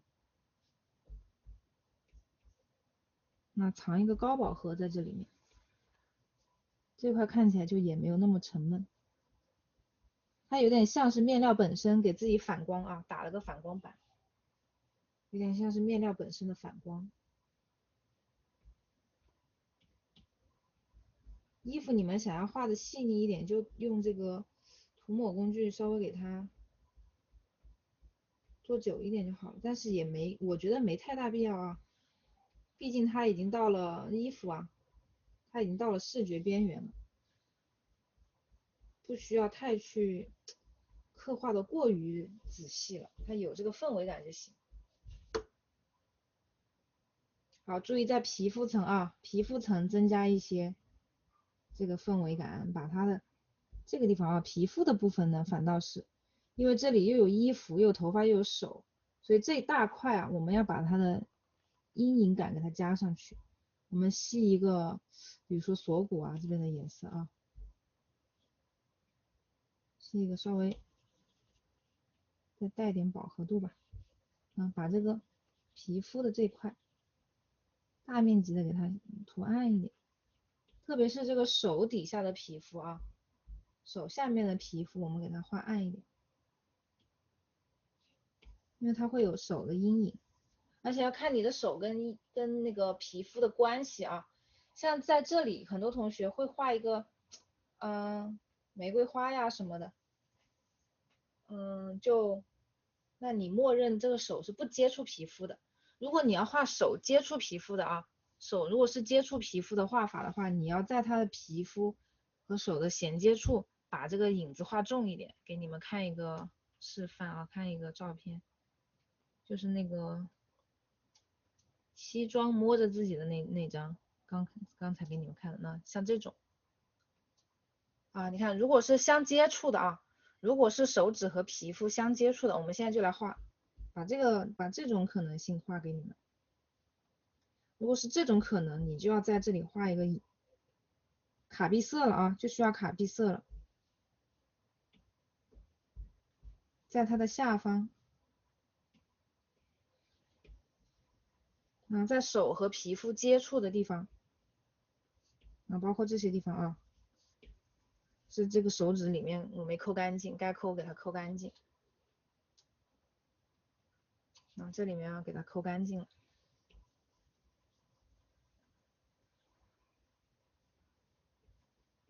在它接触的地方啊，画上这种阴影，这样你的手才摸到了自己啊，要不然摸不到，是悬空的，悬在外面的。然后越是靠近呢，这种闭塞越是靠近手指头，越给它卡细一点。我把这个看着难过啊，我把这个擦掉，手给它修一下。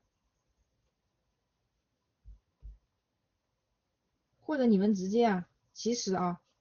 为了让这个手可有可无，我的建议是把阴影和手画在同一个图层更好。那样你把手拿开，阴影也走了啊，手和阴影一起消失，这个胸就像无事发生一样。其实那样是更好的啊，但是我这里就不改了。好，涂抹工具还是一样啊，可以用涂抹工具把这个影子稍微给它做一下，这里就不细说了啊。那操作的方法就是这么个方法，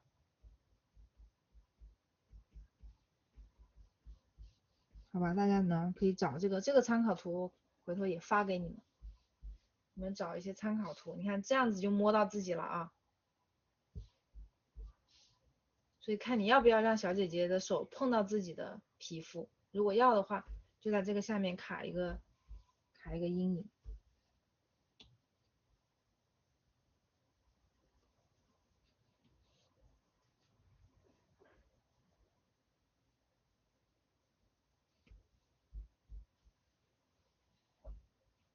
越是这种啊，里面我们这个阴影啊，甚至还可以干嘛？藏一些冷色进来啊，这样操作，你看藏了冷色，连阴影都变通透了，有没有觉得？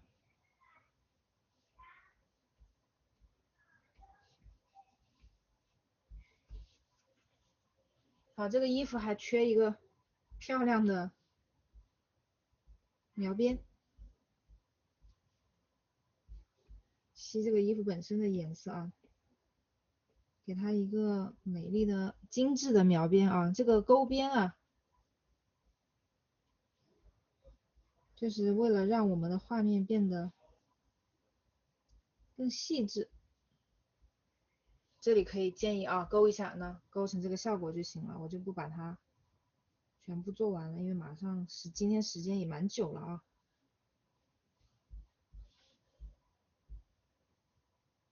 包括这边我也没画了，这个耳朵我也没画。如果我把这个图画完了啊，我也会再给你们发一份的。那这个示范就教到这里了啊，还有什么问题吗？大家？包括其他的一些，比如说可能有些同学想知道什么金属啊、珍珠啊那些的画法啊，我们下一个示范如果有画到的话，我们再去画。我下一个示范给大家找了一个樱桃的啊，水果啊，说什么的，然后第3个示范侧面的，我就带你们画那个了。我可能会带你们画明星啊，画一个最近周野不是有一组很出圈的古风写真吗？啊，带光影的啊，所以就是因为其实基础班本来不教光影的，但是我会再考虑在最后，因为画那个侧面的话，五官的信息量会比较少一点，所以在画侧面的案例里面就带你们画一个那种强光影的啊。然后带你们画个明星，带你们画个古风，就是我尽量争取把这个案例做的丰富一点。然后第2组啊，第2张图给你们画一个那种金发啊，黄头发的，因为第1个学的是黑头发嘛，对吧？第2个就教你们那种浅色的头发啊，尽量就是在这个范例的选择上面给大家把这个丰富度给它做上去。提前看个图片，我没来得及传。等我下了课发到群里，好吧？下了课我发到群里啊。我现在那个没有办法立马找出来。OK，那今天就到这里喽。这张图的知识点啊，跟人相关的知识点就已经教完了。然后我们就，正好，哎，今天周5了，对吧？还有一个周末啊，大家通过这个周末的时间，慢慢的把它有点耐心啊，把它画完。然后我们如果周天啊有空的话，可以约一个直播，我把那个小哥哥，把那个弟弟，看看能不能给他画了啊。今天上的时间蛮久的啊，今天将近4个小时，马上他就要给我踢出去了。那今天就到这里了啊，大家，今天到这儿啦，大家拜拜，周末愉快，周末愉快。